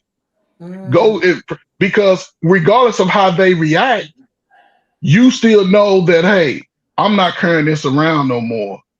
And then you have to make a decision. Is that truly your friend? Are you willing to let them go? Because life is still going to show up tomorrow. That's true. And I'll say this and I'll shut up. I used to tell a lot of people, go write it. When you get angry, go write down how you feel and what triggered you and what that space is. And then come back and read it when your emotions have calmed down, maybe the next day or two, so you can see like, okay, this affected me. So going forward, when you see that happening, you need to address it. You don't carry that burden. I'm not going to carry your burden, Mo. I'm not going to carry somebody else's burden. I'm going to address it at the issue. And I don't have to get deep all into it. I'm not going to argue with somebody over it. Hey, that wasn't cool. What'd I do? Because, we play dumb. The fact that you said that my shoes was ugly. Well, you like them. You know what I'm saying? I'm sorry. Just be honest. I'm sorry. That's we call that transference of energy. Yes. Like, when you had an argument with your girlfriend when you were younger and she hung up on you and for some reason you felt like you lost the argument. I live next. Yeah, I mean that's why. But Bolo, that's why you got to hang up first before you know it's coming. That's what I'm saying. So it's transfers of energy. So what Ferg is saying is that I'm not calling you to have a conversation. I'm calling you to make a statement. I don't need you to respond. Just hang up, and that's it. Hang up. I tell people all the time that, you if you cross me, there's no need for you to apologize. If you're not that close to me, you're never going to be in a position to hurt me again. So is that unforgiveness? Again, it's forgiveness. You don't need to apologize. Right. I forgive you, but you'll never be in that position again. So you don't even need to apologize. Now, if there's someone close to me, then we're gonna have to work this out. We're gonna have to talk. We're gonna have some more. We're gonna have more than one conversation. It might take 3 or 4 weeks to have it. But but if we're in a situation where you're never gonna be in that position again, I'm good. I don't hold. Listen, you know how you let something go when that same person that you have a problem with or had a problem with, when they walk into the room, it don't change your attitude. Right. Exactly. I'm kicking it to Coach Berg, and then I see 84 walk in, and it was his pit bulls that bit me. I don't have an attitude when he walked in. I look at him and be like, yo, what up? And I continue talking to Coach Berg. Right. Coach Berg and 84 walking, I'd be like, yo, man. And Coach Berg's like, I'm ready to go. I'm ready to go. Man. Pit bulls bit me, son. And you didn't say nothing about the pit bull. Then then you still have an issue. This is why the Lord tells you go have that conversation. Don't let the sun fall down on your anger, because it's no longer that issue anymore. Right. There you go. Right. It's and that's what the enemy does. The enemy makes you hold on. Tomorrow has its own issues. Tomorrow has its own problems. So do our best to try and figure out what today's issues are. Don't carry none into the next day, because the next day that kind of goes into when the Lord was telling Israel, don't save no food during the wilderness. All of this food that I'm giving you, eat it tonight. There's no need for you to save it. Cats were saving the food. They were saving it. They were saving the food, taking food and hiding it, and it was rotten. So the Lord is looking at you like, you're my dude. Hold on, Bolo, hold on. You be Bolo be agreeing with me, but then he got to add a little Professor Eckstein in there. Let me just be Magneto up here. Come on, bro. I'm just saying. No, what I'm saying is that you have to listen. At the end of the day, when sometimes we have to make a mental note, like what Coach Ferg said, right? Coach Ferg said, write certain things down. I know in music they tell you don't ever make music when you're tired, because the next day you come in, it's going to be trash. But you have to sit back and look at your past and see where you are today and say, the Lord got me through some stuff. Right. He got me through some stuff that when I look back, I shouldn't be here. That's the testimony. Right. If you know that you shouldn't be here and you're here, that's the testimony, right? So now what you're saying in that moment is, I got to understand where I'm going now. Let me explain something to you. If I don't have nothing to do, I don't go outside. Yeah. If I don't I don't just get into my car and drive and hope the wind blow me. If I don't have a destination, I stay in the house all day. And I have no problem with it. I stay in the house all day. You know what I'm saying? So we have to be cognizant, right? And we have to. Because you're old. That could be too. We have to. I'm not that old. I'm still a homebody too. I still got my ear in the street. Yep, me too. No, I'm just messing with you. I know. He definitely got his ear to the street listening to some Biggie. Yeah, come on, son. Come on, son. We gotta as OGs, because there's unks, OGs, and elders. Yeah. I don't think I'm an elder yet. As an OG, our job, as Coach Ferg always says when I hear him speak, we got to be those mentors and those examples for these young cats coming up. Right. We have to be. So is OG, is that like 40 plus, 45? I'm thinking OG is supposed to be 45 to like 54. Unc is like 40 or 35. Unc is like 35 and over. Like 45 is OGs, 55, all that. 60, Okay, cool. So we have to be that example to these young cats. Yeah. And this is the thing that we have to understand, because a lot of the time when we talk to folks, the OGs tend to not want to remember what it took to get to where they at. Man. We made a whole lot of mistakes, guys. Whole lot of mistakes. We can't forget the mistakes that we made to get to where we are, and act like these young men and young women coming up from behind us ain't gonna make mistakes. They're gonna make mistakes. They're going to. Yes. Don't separate. The Lord doesn't want you to forget. The Lord, here's the thing. When you come into Christ, He doesn't want you to forget who you were. He wants you to take those experiences and flip them for righteousness, because those experiences are what's going to connect you to those that you need to get this message to. And that's the importance of it. Because when you tend to forget what you went through, how many times have we seen the movies and them cats have been through something? They say, man, I forgot what it was like to be in that position. I forgot. Your connection is gone. For some reason, you can't connect with the younger generation coming up. Yeah. And that's the point. The younger generation, when they look at you and they see that there's nothing connecting you to them, they don't want to hear what you got to say. That is so true. They don't want to hear it. Yeah. So when they know go ahead, I'm sorry, Coach. I was just going to say, because the greatest experience I got working with, and when I say young, I'm going to go middle school through college, even convicted felons, women on substance abuse, kids in foster care, adults in foster care, all of that, right? One thing I never did, I never told them what they couldn't do.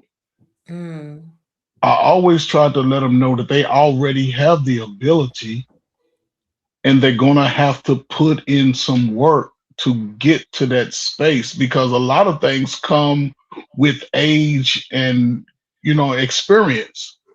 I used to always ask them, do you know what it's like to be 17? No. Okay. So in the meantime, just prepare yourself along the way. You in school, damn it. If you can't read, you better learn how to read by the time you get to this age. If you overweight and you recognize that you overweight and it's affecting your emotions, let's try some low. I give them examples. When I'm on YouTube, I'm talking to adults. All you niggas done been through life. Y'all had experiences. So I may not be as nice. It don't come out nice, right? Because sometimes you don't have to give me a soft message to get if you give me a message and it may help, I may, look at it a little funny at first, but I'm listening to what was said. And then I may practice it. And it may not work the first time, but I practice that. That's just how I grew up. But now I'm at an age where, okay, I done been through the worst of my life because I had to do certain things along the way that I did not want to do. I wanted to go. So I'm gonna say something. I shut up. We are at the age now where ain't no more information hidden. No more information. We done been through the worst of our experiences when it comes to other races. We are becoming more knowledgeable just because the information is readily available. Right. And for a man, speaking as a black man who's only been called ninja by ninjas all my life, and I'm a high yellow nigga, but I understood as a man, I had to do certain things because that's what I said I wanted. And your journey, Mo Love and Bolo and Scam, and so our journeys, we may be trying to get into a certain place, but our paths may be totally different. But the information along the way, it could be the same. You know it's dangerous though. I'll shut up. You know what's dangerous now though? We have so much information and there's no context to it. Yes, because Michael Jackson gonna be white in 10 years. He's gonna be white. Yeah. Chris gonna be white. We have so much information and there's nobody saying you don't need this. This ain't gonna work. You don't need this. You have 50 different coaches on gurus on YouTube telling you to do this, and you don't have no one saying, "Nah, this dude is full of problems." Information overload. That's what they got. A lot of information overload. You know what I'm saying? So this information age is so dangerous because there's no one saying, that right there is trash, man. Yes. You know what I'm saying? Leave that alone. And that's what our young men and women are missing. They're missing that. Yeah, I understand that you don't rush to get old, man. Yeah, that was a song. Remember that song? Don't you rush to get old. Mama used to say, take your time, young man. You don't know that song, Molo? I mean, 1986. Wow. It was about 83, 84, but that was a song. That's so disrespectful. Oh yeah. My parents, they hadn't thought about having me yet. They had just had heredity. Wow. But I bet they know that song though. I know they do. That is so disrespectful. Mm-hmm. I tell my children, I tell them, don't rush to get old, man. Bills is crazy. Being an adult. My sister talk about that now. Being an adult ain't easy, son. I said, what were we thinking about? Why did we spend so many days saying, I can't wait to get up out of here and get going? Because you don't follow rules. Exactly. You go out there in the world, you saying, damn, I wish I would have followed. Mo was rebellious. Right. Because Mo was over there listening. Mo, you was looking at your friends with all that freedom they had, and you just had to have it. Right. But I didn't have it. My parents were not having it. You weren't supposed to have it. Right. See, they gave you enough boundary for you to explore, but again, this is just a lot of that time period. A lot of young people your age didn't have that hands-on experience early. They didn't have people who loved them saying, no, this ain't gonna happen, and we move on. Now we try to placate to the kid because we'll say, well, they ain't got this person in their life, they ain't got that person, but they under my tutelage. So and this is where people had to step out of being selfish and say, listen, regardless of me not having this or them, I'm here. I can negate all of that issue. But again, it's just a time. Everybody's about self. We're saying the kids are dumber now. kids are a lot fatter now. They just have low self-esteem. And again, who's teaching those young minds to say, hey, I messed up. However, you can be better than me. You can do it better. And I'm going to make sure ain't nobody go mess that up between us. But a lot of people don't want their kids to know their secrets. I was honest with my son. Like, look, my daddy was honest with me. Right. I asked him, and I was honest with my son, you're going to be a kid. I'm going to take you to the park. You're going to learn how to swim. You're going to learn how to ride a bike. You're going to do all the shit that make you a boy, because I don't want you crying in your pillow. I mean, but that's why I love. You know what? And I'm not, okay. I noticed that people, and shout out to the ones who served, but people with the military mindset, it's like no excuses. I don't care what you've been through, you're going to get through it. And everybody did not have that experience. And I think this goes along with the title also. Now, we do have people who make excuses. We also have people who are stuck in pain because they have not understood their pain. And when you understand pain, that's where growth can take place. So without a clear understanding, people can't grow. And that's why we see so many people remain stuck. And again, I don't always think it's because they're stuck in the mindset of I want to make excuses. It's because they don't fully understand the root of whatever that pain is. And again, without a person understanding those issues, that's why we see so many cycles and patterns repeat, you know. So I don't know. You were on point with that. We don't know. You see, back then, remember, grandparents, great-grandparents, the children and the grandchildren, they all lived together in the same area. So things that you didn't know, that information was passed down. It's not like that no more. You dig what I'm saying? It's not like that no more. So we don't know what to look for anymore. You know, look for this. You know, if your child is doing such and such or whatever, there's so much information. It's like, what book do I read when there's 15,000 books on how to tie your shoelace? Which one do I damn read? So, you know, Coach Ferg said something that was so paramount and so important. We have to know to look for certain things in our children, in our young adults, hell, in our grown adults. You know the temperament, get to know somebody, because the only way you get to know somebody is by asking questions, get to know them. Because, you know, I don't know if Coach Ferg is going through something if I don't know his temperament. I can sit here and go, nah, this is not how Coach Ferg speak. Yo, let me check. Yo, my G, you all right? And he can holler and say, nah, I'm not. And then I'm going to call you after the show. You know, but if I don't know you, I don't believe in a child's privacy. No, I don't know. No, sir. You know what? Me and my sister talk about that, and I think we may be a little too lenient. So my mom, depending on, like, as teenagers, there was no knock, nothing. She'll just bust through the door and say, "What y'all doing in here? What's going on with my house?" Facts. Yeah, facts. Wow. You pay no bills in here. There's no bills. Right. They take the doors off the hinges. You know what I mean? Look, absolutely. Yes. You want some privacy? Go sit on the toilet, and you better not be in there too long. Facts. My mother used to kick in my door like, "What the hell you doing up in here?" Nothing. You know, but again, even when those things happen, I think what we gotten away from is at least having the conversation. When my parents was getting on me, they would sometimes come back and see, like, tell me why I was cussing at your ass. Well, because you're right. So don't do it. You know what I'm saying? And over time, because this is just me, nobody knows the answer to how to be a best parent.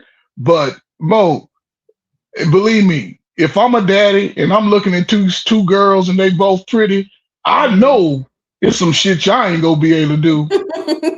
Nope. You ain't going Right. over there because we act like parents don't see what's going on outside when they moving around. They see that little dusty boy that be calling you. That little nigga ain't getting my daughter. They Right. see they see because we date who's in our community. We ain't, you know what I'm saying? So we act like they don't know what's going on, and they do. They just may not speak on it around us.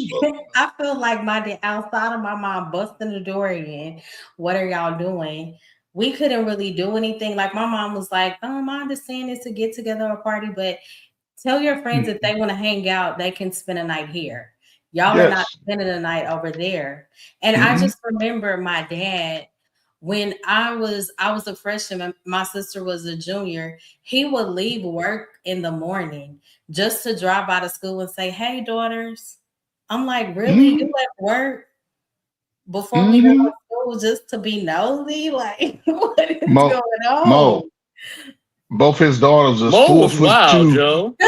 4'3", 106 pounds, soaking wet. Yeah, I'm just like it, but the older I get, I guess I understand. Yes, It was because love. look at It you was now. love and protection. So. Yes. Did most of your friends have that type of parenting? No, they didn't. Exactly. So there you go then. Are most of your friends in a safe space mentally today? I would say yes, most. Like the But friends, I like watched them go through a lot, you know. well, I ain't gonna say friends, just people that you knew, you grew up in school with, that was the neighborhood. Are most of those people doing okay in life? Majority, no, honestly. Right. See what I'm saying? So they, Mm-hmm. yeah, that's all. They foundation. Your foundation was laid. Y'all had the foundation. A lot of people of y'all time didn't have those foundations. A lot of your friends' parents was outside. Right. That's true. See what I'm saying? Y'all parents came home from work, and that's where they was. You didn't never go out and come back and then see a parent at home unless they was working. Right. When Gen X got outside, we've been outside ever since. But we still had kids. And a lot of the kids didn't have that. It is just the time frame. It has a lot of people made it out of the dirt, the mud, we say. Right. Because again, parents focus on the child. The ones that didn't, they suffer. And again, when we all teenagers and 21, we make our own dumb decisions. That's true. I agree. So, but don't give up is all I'm saying. We're gonna make some of these dumb decisions, but we still got life. When we gotta wake up the next day, it's an opportunity. Don't give up. So, and so many people do. I agree. And maybe I'm outdated because I'm always looking at the bright side of things, you know, because we here, we ain't going nowhere. Niggas ain't leaving America. As much as we talk about America, we gonna be right here trying to go work at Amazon, trying to go get some of these dollars. And if we got people behind us, then why not teach them to be greater than us? You know what I'm saying? Right. Because they can also make us rich too. Because what we gonna do, we gonna protect them. And being honest with them early is the best cure for them not to realize something and then be sad. We can't afford to be sad. We can't. I mean, you can get in a sad space, but people are gonna pass away. But to carry that burden in the prime of your life, it'll stop a whole lot. That's all I'm saying. Right. Staying stuck there. I love black people. I ain't gonna never do anything outside of helping us. And again, I know YouTube, every nigga's old and got gray hairs and gray hair. You know what I'm saying? Yeah. But it's a lot of good young people out there who are looking at things a little different and they taking advantage of it. And I'm gonna rock with them because y'all little slew-footed pants wearing dudes, sagging tight pants. Y'all niggas can't dig a foxhole. I ain't going nowhere y'all go. Bolo, can you dig a foxhole? So can you dig a foxhole? I mean, I could if you showed me how. I can Can do I it. dig? Okay. So Can I dig a foxhole? I know there's yeah. a Can you method. dig a? I know there's a method to the madness of digging a foxhole. Man, them No, I'm days, just saying. No, but Scam, you can dig a foxhole, right? man, them days is over. No, but again, digging that foxhole is part of my survival. Right, I ain't going to no camp where niggas can't dig foxholes. right. But that's just my ideology of saying, listen, I got to do what I have to do to make sure I'm protecting the people that are most valuable to me, Absolutely. and I'm just Irby, you passing said a information. foxhole. So, huh? Oh, Irby was asking, dig what? A foxhole. That's all it is. I'm gonna explain what it is. So in the military, you and your ranger buddy, y'all have to dig a foxhole. What it is you have to take a little bitty shovel, maybe 2 feet long, and dig a damn hole deep enough For you to the both to get it through. shoulders of the tallest person. So you have to dig a sling is like 2x6, 2x8. It's like a grave. You're gonna dig a grave deep enough for the tallest person to stand in and only be able to stick their head and their weapon out of. So more love, if you was in a hole, if you was with a girl that was 5'11", then y'all gonna have to dig deep enough to get her in there, not just you. Wow. That's all. That's all. It builds character. Everybody I knew dig a foxhole was mad when they was doing it, but they was happy when they finished. That's all. Well, that teaches the quintessential that, you know, I understand it, right? Because it teaches you that you hate the actual work of digging the foxhole, but you're happy when you're done with it. So you hate going through the pain of whatever you're going through, but once you're done with it, you're happy, right? Because of what you've learned. So again, we say this all the time. We focus so much on the destination. At the end of the day, whatever the Lord wants you to do, you're going to do, right? Meaning, if he wants Bolo to be at 68, that's what I'm going to be. I'm going to be 68. The problem that we mess up on is we don't focus on the journey. The journey is what prepares us for our destination.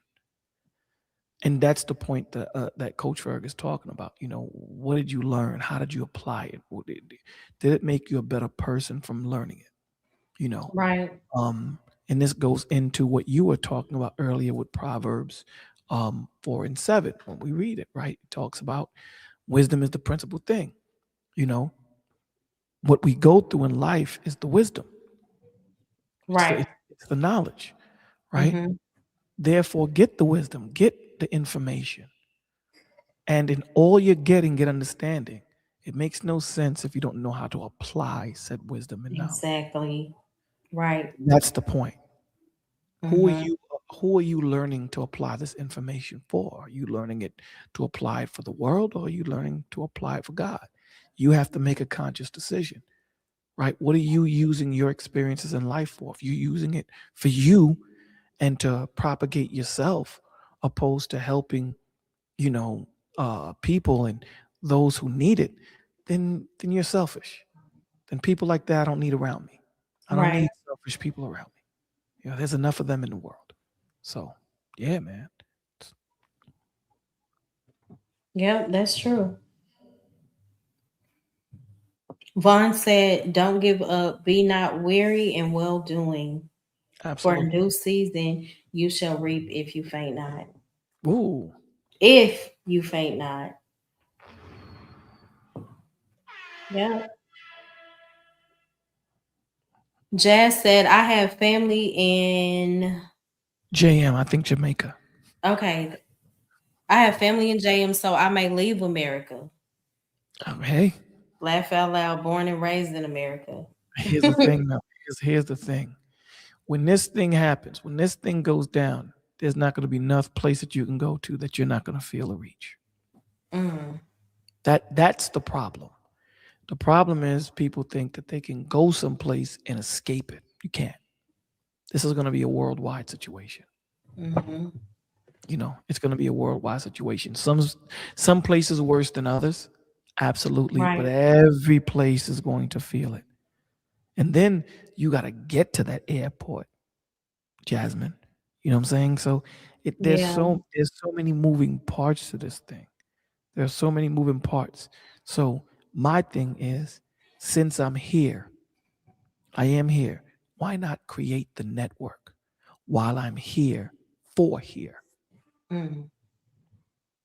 So are you saying to leave America would be pointless? I'm saying that the whole world is going to go through this. Mm-hmm. I don't care where you go. This is a worldwide thing. This ain't going to just happen here. It's going to happen all over the world. Bolo, Yeah. can I simplify it, Bolo?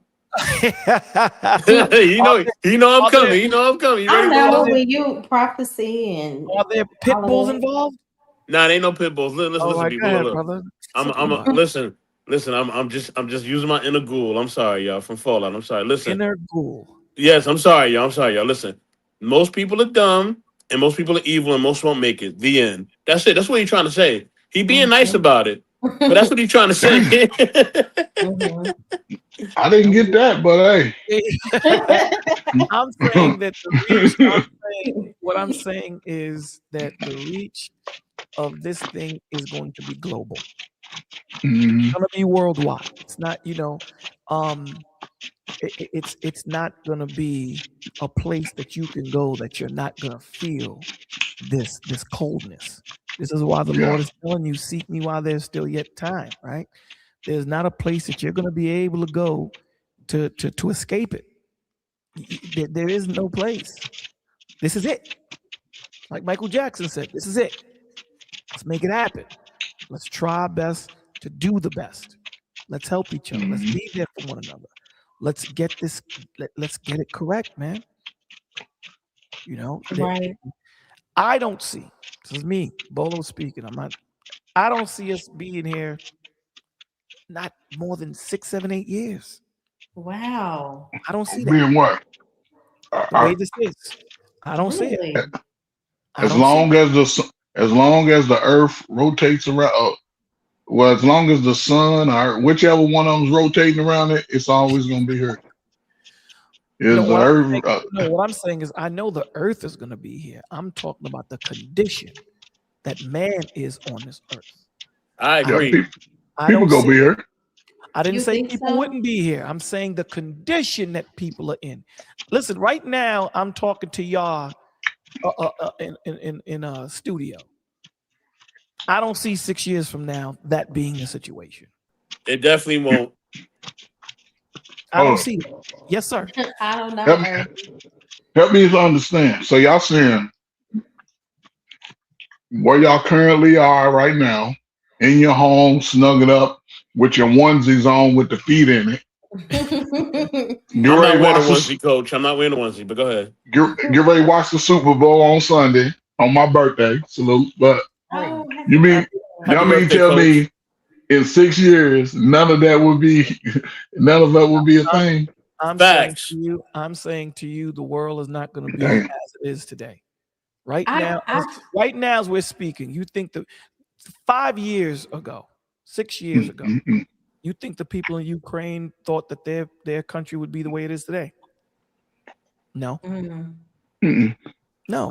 6 years ago, you think the people in Israel, in Gaza, thought that this is where it would be destroyed? No.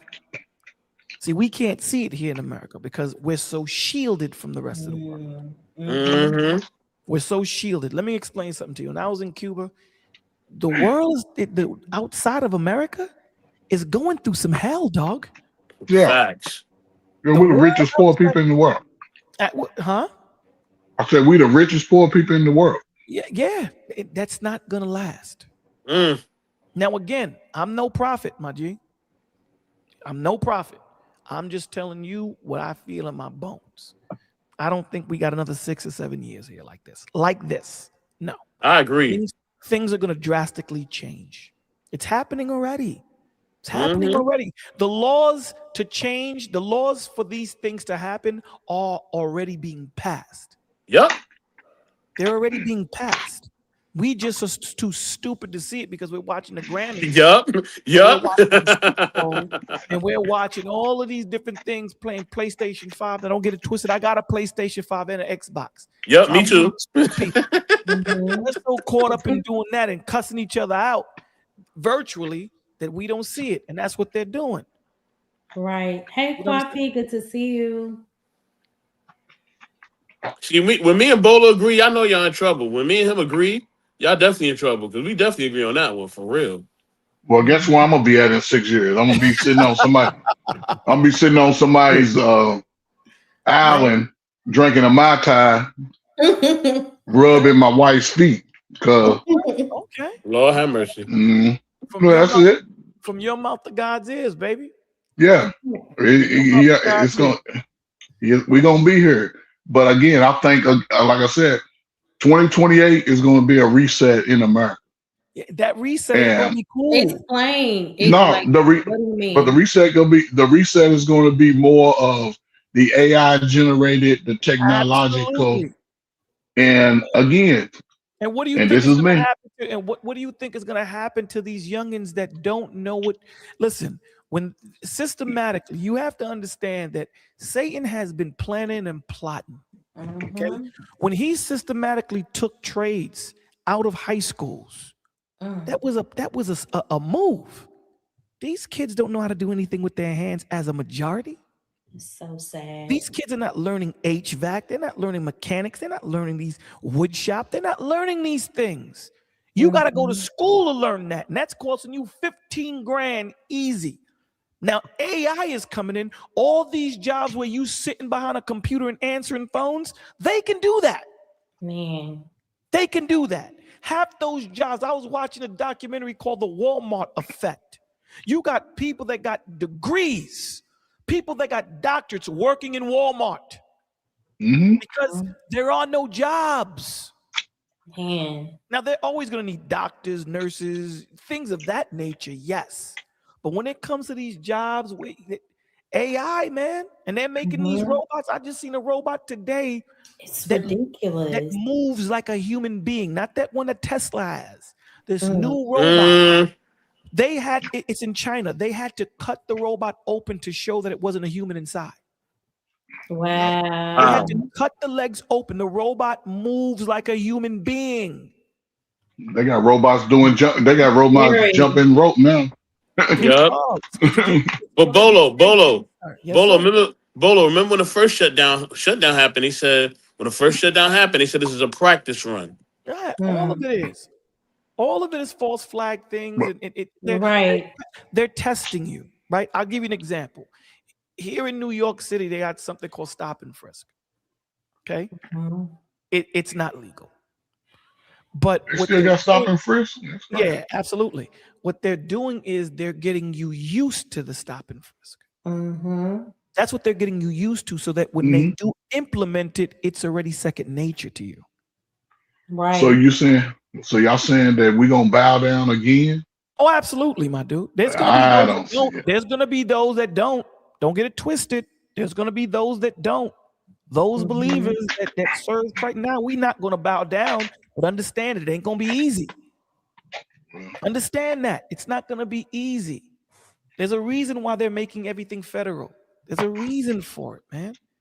There's a reason why they have these false flag things happening. They're always trying to attack, trying to take your pistols and things of that nature.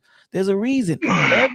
Every country that got their pistols taken away, what happened right after? When Mao came in and took the pistols, what happened? When Stalin came in and took the pistols, what happened? When Hitler came in and took the pistols, what happened? Stalin came and took the pistols, what happened? You can't make it up. Well, hold on, Bolo. You talking over their head right now, Bolo. They're not ready for this. They're not ready for this, Bolo. They not. My job is not to get you ready. My job is to give the information. You dig what I'm saying? That's my job is to give the information. The information is out there. What you do with it is what you do with it. Yeah, that's true. Kwafi said, I have become I have become black fatigued myself. I never thought. Coffee is so funny. Coffee, I'm with you, brother. I never thought I would say that. It's bad out here now, and even online. The devil and evil is busy for real. Absolutely. This is the devil's time, man. It's ridiculous. This is his time right now. Hold on, have y'all ever deleted the social media app? You know what I mean? Like just delete it. Like you're gonna come back on it, but it's so much evil. You just delete it for that day, and you're like, I'm gonna come back, but for today I'm not doing it. Yes. No, but that's what I'm saying. Life is outside of social media for the young folks. See, we old. We done already had our damn experiences. Nah, speak for yourself. I'm not old. But what I'm saying, okay, I'll take it back. We have been through the experience. We have been through the roller coaster, right? So YouTube, it can bring us together. We can cry together. We can complain together. We can blame together on YouTube. But the generations that are still looking for a way, that's the caveat, because their information is available. I'm seeing younger people being more conscious about life earlier. You know what I'm saying? So they starting to reset, and the information that they getting, it's I don't know. It's a gray area right now with us. You know what I'm saying? But coach, that's because they ain't got a choice. They better get it. They better get it now, or they're not gonna be here. They're not gonna survive. Right, but think about it. Y'all in the prime of adulthood, in your early 40s. Y'all right there. What are y'all gonna be here? Oh yeah, y'all go. Some of us will. Some of us will. Are y'all go? You mean tell me, as much as black men and women fight, if it was to go down, we just go roll over and let them just come in and just put us back over in the gully? Man, they're already rolling over. Oh man, damn man, no man, I don't accept it. I know. Referred. If there was a battle and it's at the Arlington Stadium and the Cowboy Stadium in Arlington, they'll be in New Orleans fighting men's and women's all day. Oh my God. No, man. No, you ever heard the phrase? You ever heard the phrase? Oh, go ahead. Mo, can you do me a favor? Can you share my screen? Okay. I ain't going for it. I don't care what y'all say. Y'all niggas better be up. Check this out, guys. This is what I'm showing you. Check this out. I want y'all to look at this. Okay. They, just to set it up, they had to come up on stage because they thought this robot was a real person. They had to cut the leg. They had to cut the leg. The XPeng Iron Robot was about more than just technology. It was about proving authenticity. After the press conference, the XPeng team saw a wave of online speculation suggesting that the humanoid robot might actually be a person in disguise. That disbelief hit the engineers hard. They had worked tirelessly to showcase something real, only to face accusations of fakery and something deeper. If this brought the XPeng Iron skeleton. It was risky because the robot was still powered on, and the team had never done such a live procedure before. But the decision paid off. The moment viewers saw the internal design, it became clear the machine was real. So it's a robot. Look at how this robot walks. That transparency even drew more suppliers to support XPeng, eager to be part of a project proving itself through courage rather than words. The speaker then apologized to the XPeng Iron Robot, saying he hoped this would be the last time they would have to prove it was real. He emphasized that every startup faces doubt, criticism, and disbelief. What matters is resilience, the drive to keep building and improving. And when you look at other video. Wow. Why that robot look like it's walking like a black woman though? Destroyed. It do. Look how it's walking. Bolo, did you see the companion robots they got now? Yeah, I see it. Yeah. Oh man. That's cool. They want to get rid of humans. They can't do it. No, you can't get rid of humans. No, because they'll always malfunction. What I'm saying is, here's the thing: humans malfunction. They're gonna make it. They're gonna make it. They're gonna make it hard. They have drones. They have drones right now that they can just program. They got drones that carry a shot. A shot. They can program these drones. Let's say they program Bolo.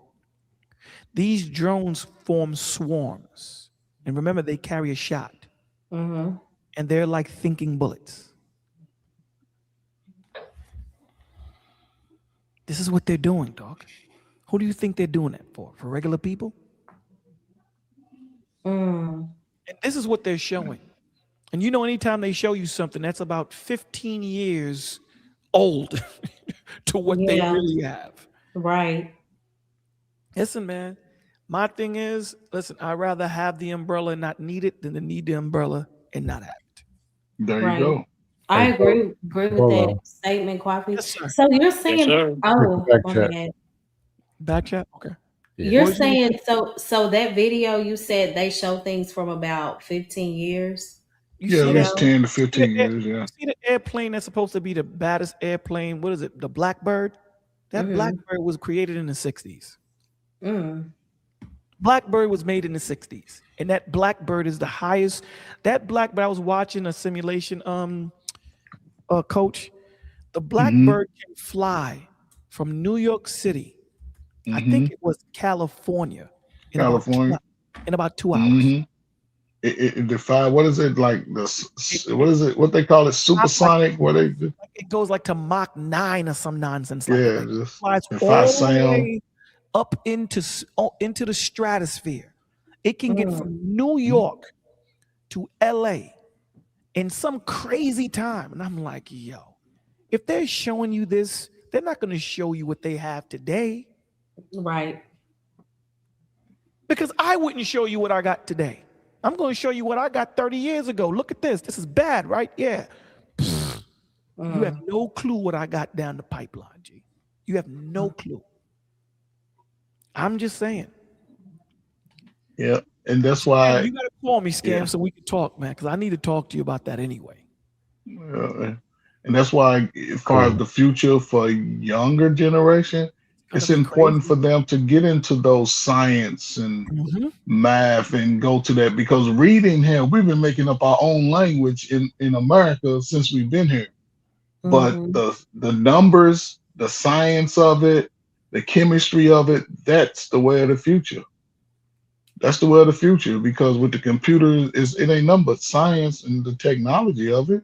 I think, to me, young, and again, I've always gonna have the positive hope for it. They are seeing that and they're going into it and learning the systems and just not playing 40-year-old niggas playing games. You're just playing games. The younger generation, I'm serious, but the younger generation are looking to build the computers out and create the games, not just buy the game. There was a generation, 25 years ago, we was buying video games just to sit there and play. Now they taking it so they can sort of build. And I think the people that attach to that will be okay. Ain't gonna be no, to me, labor jobs and, like I said, answering the telephone, and you ain't gotta type, because AI, and you can see it now, AI is starting to generate movies about history and life. And that's why I say Michael Jackson go be white, Prince go be white, Tupac go be white, because AI can just generate it, the music. So I'm watching right now as I'm talking to you guys. I'm watching these guys build houses, right, on rivers, and it's AI doing it.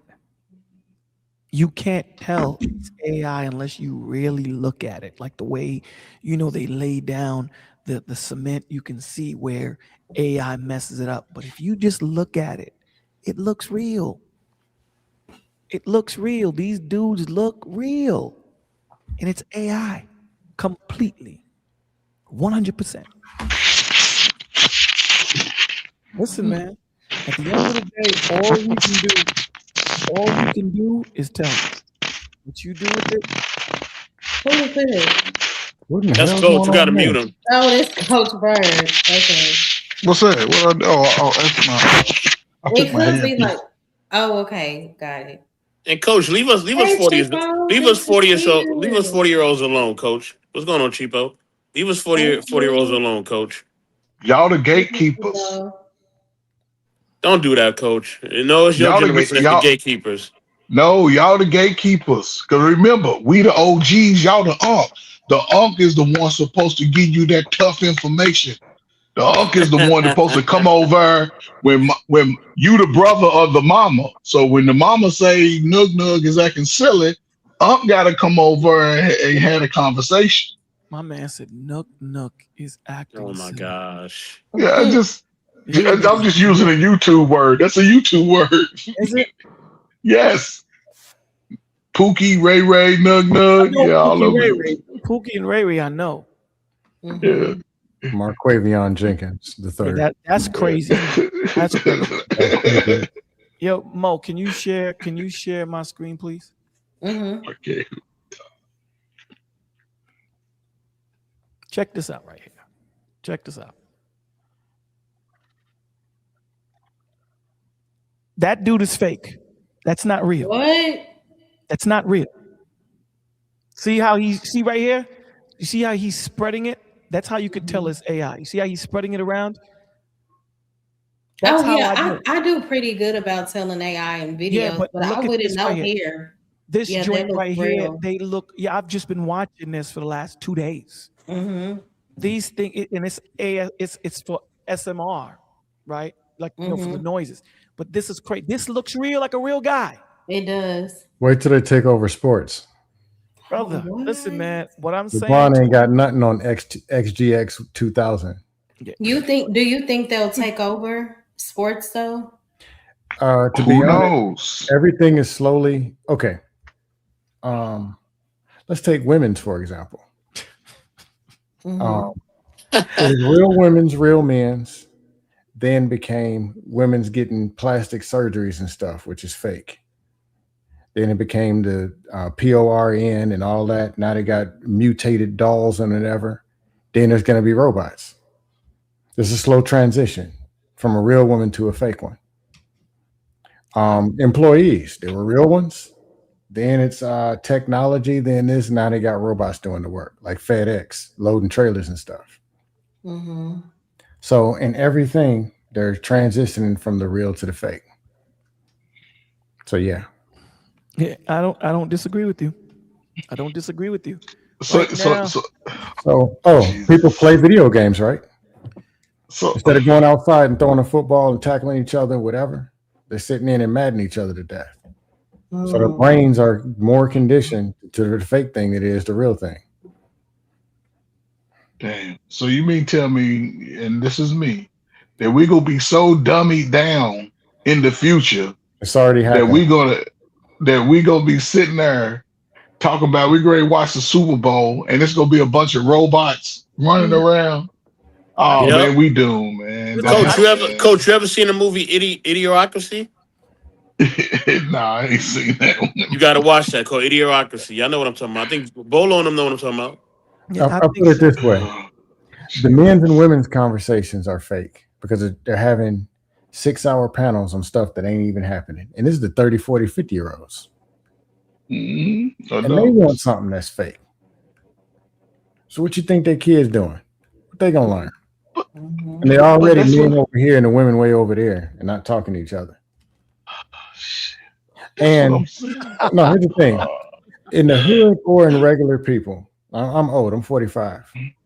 Everybody grew up talking about I want to have me a husband or wife. The women wanted husbands, the men wanted wives, they want a big house and with 3 kids. Go ask some 22-year-olds, like, what you want? It's not even there, they're just not interested. No, I'm just chilling. I want to do, and it'd be something weird that they want to do. Population. Unless, like, I got cousins, I got family. There is a concept of family in my family. So a lot of people, there's some kind of concept. Like others, they're just living. And they go ask them their goals and dreams. It'll be something fiction, something weird. Or how many questions do you ask a young person? All it says, I don't know. Is this scary to y'all?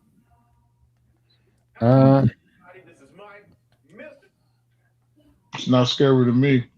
AI taking over. Nah, I'm chilling. Sometimes, every once in a while, I'll see something. I'm like, oh my God. Every once in a while. Mm-mm. Or every once in a while, some new talking point doofus will say something like, man, are they really? But it's an ongoing thing. And then it even connects with the Bible, how things work. Like let's be real. In the Bible, somebody lived in Gomorrah. Somebody lived there. So you mean there's some angels coming down from heaven? Mm-hmm. If you want to go over there and 50 of y'all going and hunting down Tyrone. What? Scam, I think this comment is for you that Kwafi left. Frat, and you Simp Panderson speaking old man language who got that head to shake when you speak. Mark Quavion. No, he was talking about me. Oh, okay. Oh. Yeah, trolls are very influential, if you hadn't noticed. Well, what's up, Kwafi? It's funny. I got a 14-year-old nephew who's talented in acting, and he do improv and stuff. So, and he do stuff. He sound like me. Now his voice then got deep too, so it be sounding like me. See, look at True Bleed. AI can destroy people's whole identity. Yeah. That's the truth. Well, figure robots to fight, police to fight riots. The only problem is they're expensive. That's the only thing saving people right now. It don't matter. It don't matter because the money. Robots don't back down. They don't stop. And they don't have to get paid. And guess what? They ain't all in their feelings. When they come to do a job, they're gonna take care of it. They got no conscience. Robots, but they don't have a soul. That's why that's why it's okay. It's okay. So if they say, hey, man, nobody out after 11 o'clock or at 3 robot gonna make sure. Yeah. We taking over, like people say, man, if you own a house, you safe. If they say, look, man, we're taking the city over. And if you're outside or anywhere, however, you can't come home and be on this street. Dude, I live on this street. All right. Officer X2 3000, he ain't trying to hear that. He's dead. Not at all. He don't need no lunch breaks. He ain't got to get no sleep or nothing. You can't pay him off either. What you gonna do? Shoot him? He ain't smoking no blunts. He don't smoke weed. He don't drink. He don't do nothing. Right. Mo Love, do you remember RoboCop? Y'all remember RoboCop? There you go. We just in the newer version of it. We just in the newer version of it. But again, it's still gonna be opportunity for people to get into those spaces where they can build a robot. Now we all old, Scam. You 40? Yeah, you old. You old. 45. We old. You got gray hair and everything. Your toes cramp up when you get out of bed. But for the younger people, and this is what I say, and this is how I sit up. The doom and gloom that y'all see, I don't see that in my lifetime. I don't see that. Really? I'm thinking I'm gonna live to be at least 80-something years old. I don't see that. You don't see it? No, I don't see it. I'm not saying everything is going to happen. I won't say that. Because America or the world has 100% correction rate. Otherwise, nobody be here. But they have had some times where it was some absolute hell, repeatedly. And it's just how it happened. We've been around during the times where stuff ain't happened. But it's some stuff I won't talk about on here. But if you do some history, you'll see some stuff. Like, they did what? Huh? I can put some hints in the back, but I ain't talk about it. Yeah. I don't think the numbers are true when they give us about as far as white people versus black people and other races. I don't think those numbers are true. Because it's certain parts. The reason why I'm saying, great. The reason why I say it because certain parts of the country is very few people living there. Like when you get out to Wyomings and Idahos and North Dakotas and all that, it ain't a large population of people. You know what I'm saying? And a lot of those people do live off the grid, but I think the numbers are skewed because think about it. We still have babies. Not Black really. folks still well again, the younger generation, they slowing down. But most of us between, I'll say in the last 35 years, we got kids and got one and more than one. Most of us we've been having babies. The younger folk are seeing it a little different Yeah. because they've been a little bit more serious about trying to be better in life. For me, it's always going to be an element. Not everybody gets it, but I guarantee if you go talk to those guys, say, man, I ask this question right here. At what age in your life when you said F it, I give up? And they're going to tell you, something happened to me. I lost my love, my mama, my daddy, my grandmama. And that's that catch. That's that caveat because a lot of them just looking for somebody to say they can do it. And if you don't get it, you can see how the destruction. Because as a black man in America, you can't go through life with your hand out and thinking you're going to have a positive result. Is all I'm saying. So I believe we can do it. I don't see pregnant white women, and I don't see pregnant black women. Not often at all. The last few years. Hi, Artifacts. I don't see that many Americanized. Oh, go ahead. Sorry. Oh no, I was just speaking. What were you saying? Well, a lot of people that talk about it, they just do it for talking point because they don't even like the people that's here. Let's be honest. Okay. But there's not a lot of people ain't getting as pregnant as they talk about. Yeah, over the last since COVID. Yeah, I believe since COVID, it's immigrants are popping out kids. First generation, second generation immigrants, they popping out kids. Yeah, but they trying to beat the odds. So you mean tell me, okay, Cam, let's just say what you said is down to the T. So you mean to tell, and this is me, Mo, you can answer this. You mean tell me again, the prime of us, black people in America, are going to just roll over and let the world just kick us in the face again in this modern time? As much as niggas fight on YouTube, we ain't gonna fight the world. We ain't gonna fight the world. Oh man. You want the truth? Yes, I want the truth. Your truth anyway. If it was a fight, they can't even get up and down a flight of stairs. Oh damn, man. No, I'm serious. Can't get up and down a flight of stairs and stay up to where the fight is. There's an old saying my brother told me when I was in high school. I'm in high school. It's like there's people who are winning the game. Then there's people playing the game. There's people watching the game, and there's people that don't even know the game's even being played. That's the truth. You got people 8 hours. Oh, Jesus. Like I told you, the first argument I had with Jay Speed talking to him on the phone was about people believing, like, why do these people get on this and be yelling all this wild stuff? Like it's like they believe it or something. Right. And he told me, it's like, they believe this. We was arguing, like, bro, you gonna sit there and tell me they believe this stuff? I couldn't believe that they believe this stuff. I thought they were just mad and talking. I didn't know. And now you got people coming in, believing it, and they ain't even seen it. How you 24 and you know every talking point in child support law from Arizona to Kentucky? And there's real things going on. Like real things. And most of the real things are the same tricks over and over and over and over. That is so true. Same ones. Yep, I definitely. And then instead of let's go fight, let's go get together and let's go fight. Instead, no, let's beat each other up. Men against women. Oh my God. Light skin, dark skin. Well, your great granddaddy came from Africa, so you're not really a black man. I like when it's gonna be left hand versus right hand, north and south, east, west. Yeah, I get tired of that argument. Next thing you know, they're gonna be beating themselves up. One hand blocking a punch and the other one throwing it. Let's start closing down, Em. Yeah, I was about to, because I have to get up early for work tomorrow. But this was so good. Thank y'all so much for tuning in.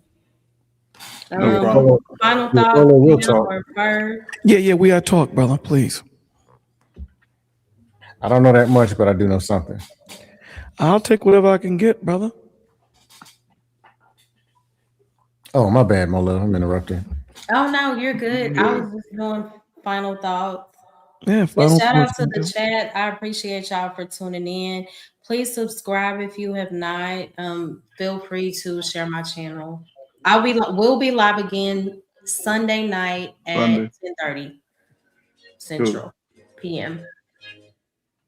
Mhm. Final thoughts, Yeah. Scam, Coach Ferg. I'll go real quick. Well, you Okay. and listen, it's always a great conversation. That's why I enjoy tuning in. I'm glad I caught you live today. You Today's too. hump day, midweek. It's always good to hear Brother Bolo. You know what I'm My saying? thing- Bring. See, Brother Bolo go bandage you up. I'm gonna throw your ass in the game. He go patch you up. I'm gonna throw you in the game just to make sure we playing, because I want you to play. And Mo, you said something very critical that I've noticed too, that people that have sort of been able to get away from where they started in life, you know, whatever situation, and get some life experiences, and you spoke to the military. The guys that go through the process and come out with that positive experience, most will adopt I can't lose attitude about it. Yeah. And when I look at it compared to just life outside of that, the one thing that I've discovered that even every life is going to have some adversity. We all gonna have adversity in different times of our life, right? But a lot of it will come down to those voices that are closest to you, those loved ones who will love you unconditionally, but also not allow you to put fault on yourself at every case, because I believe, again, and I shut up, all of us are living this life, and at some point, once we realize it within ourselves that life is going to be what we make it at that point, I believe you must act on it. You must be willing to let friends go. And that's probably the biggest thing that a lot of people can't let go, because we want to be loved. We want to be accepted. And when you learn to love yourself and accept yourself and continue to work and be better, when the time comes for you to be better, it will happen. It will happen. So I just appreciate these conversations. I take these conversations to people that I work with, but I am retired. But I look back on that journey. It was a lot of work, but it is so rewarding today that, listen, there's no right answer. Just take nuggets that you hear and put it in your tool belt and apply it as needed. So salute to y'all, man. You too. Thank you so much. This is from Kwafi. He said, y'all gotta learn panel etiquette, Scam and Ferg, and let the host read her comment. Then he said, there were some good ones in the chat tonight, but I was reading them. I just didn't read them out loud. Coffee, that wasn't me, man. I was quiet. What you talking about, Coffee, man? I'm definitely tuned into the chat. I got Coffee, you. there were some good ones in the chat. Thank you so much. Then there was you. Did you get your last words? Did you get your last words in, Scam? Last words. Coffee ain't nothing. Damn. People be better tomorrow than you were yesterday. You ain't got to take over the world and do all this wild stuff that you can't do no way. You can be better tomorrow than you were yesterday. You can do one thing, maybe two things, three things, and just keep that practice, and you'll be a better person. Then you can make somebody else better. Or I control you. I mean, your choice. You're gonna troll either way. Thank you so much, Irby. I appreciate you. Shout out to everybody that tuned in. I think it was a great show. Again, Proverbs 4:7, it shows us what happens when understanding is missing. I stated earlier that the enemy doesn't always come loud or obvious. Sometimes he comes with what looks familiar. So Proverbs 4 teaches us that confusion is not harmless. It is very costly. And when God says, in all thy getting, get an understanding, he's warning us that passion or whatever we feel without wisdom will always lead us somewhere we didn't intend to go. And remember that the heart is very powerful, but it is not meant to be led alone. That's why God tells us to guard it, because whatever gets access to your heart eventually gets control over your direction. So yeah, again, I appreciate everybody who tuned in, and shout out to you, Jazz. For just, you met me last night and you were very, you were definitely engaging a lot in the chat. I appreciate that. And thank you for becoming a member too. Does she come from the dust panels? Would it be a dust panel? I feel like that was a productive conversation last night. Do you? Oh, she comes from over there. No, I was wondering where it came from. Yeah. You must be the president. Huh? Yes. Did you have anything that you wanted to add before we close? Yeah, guys, start taking your time serious. Stop wasting time. That's the one thing you can't get it back, and once it's gone, it's gone. So if you haven't accepted Christ your Lord and Savior, please stop wasting time. All right? Mm-hmm. That's what I got. All right. Well, thank you guys so much. Again, we will be back Sunday at 10:30 p.m. Central. And please subscribe if you have not and hit the like. I love you all, and I pray that you have a blessed remainder of the week. Bye, guys. Peace. Peace.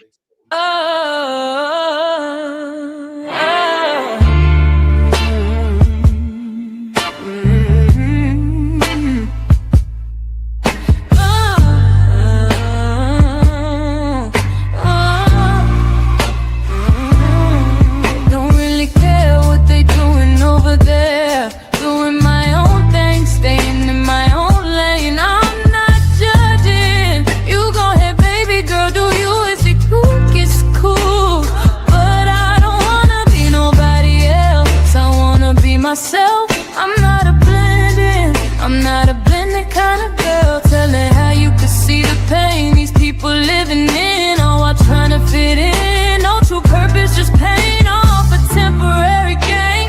Gaining the whole world, but losing your soul. I really hate watching y'all fold.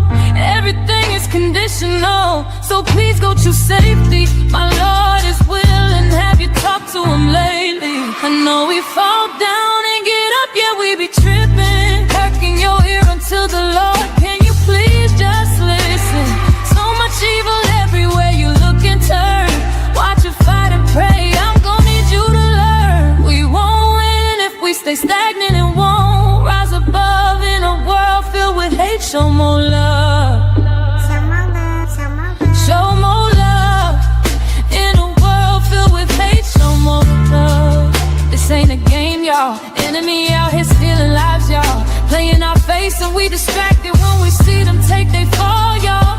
Wake up, we out here sleeping and the enemy steady creeping.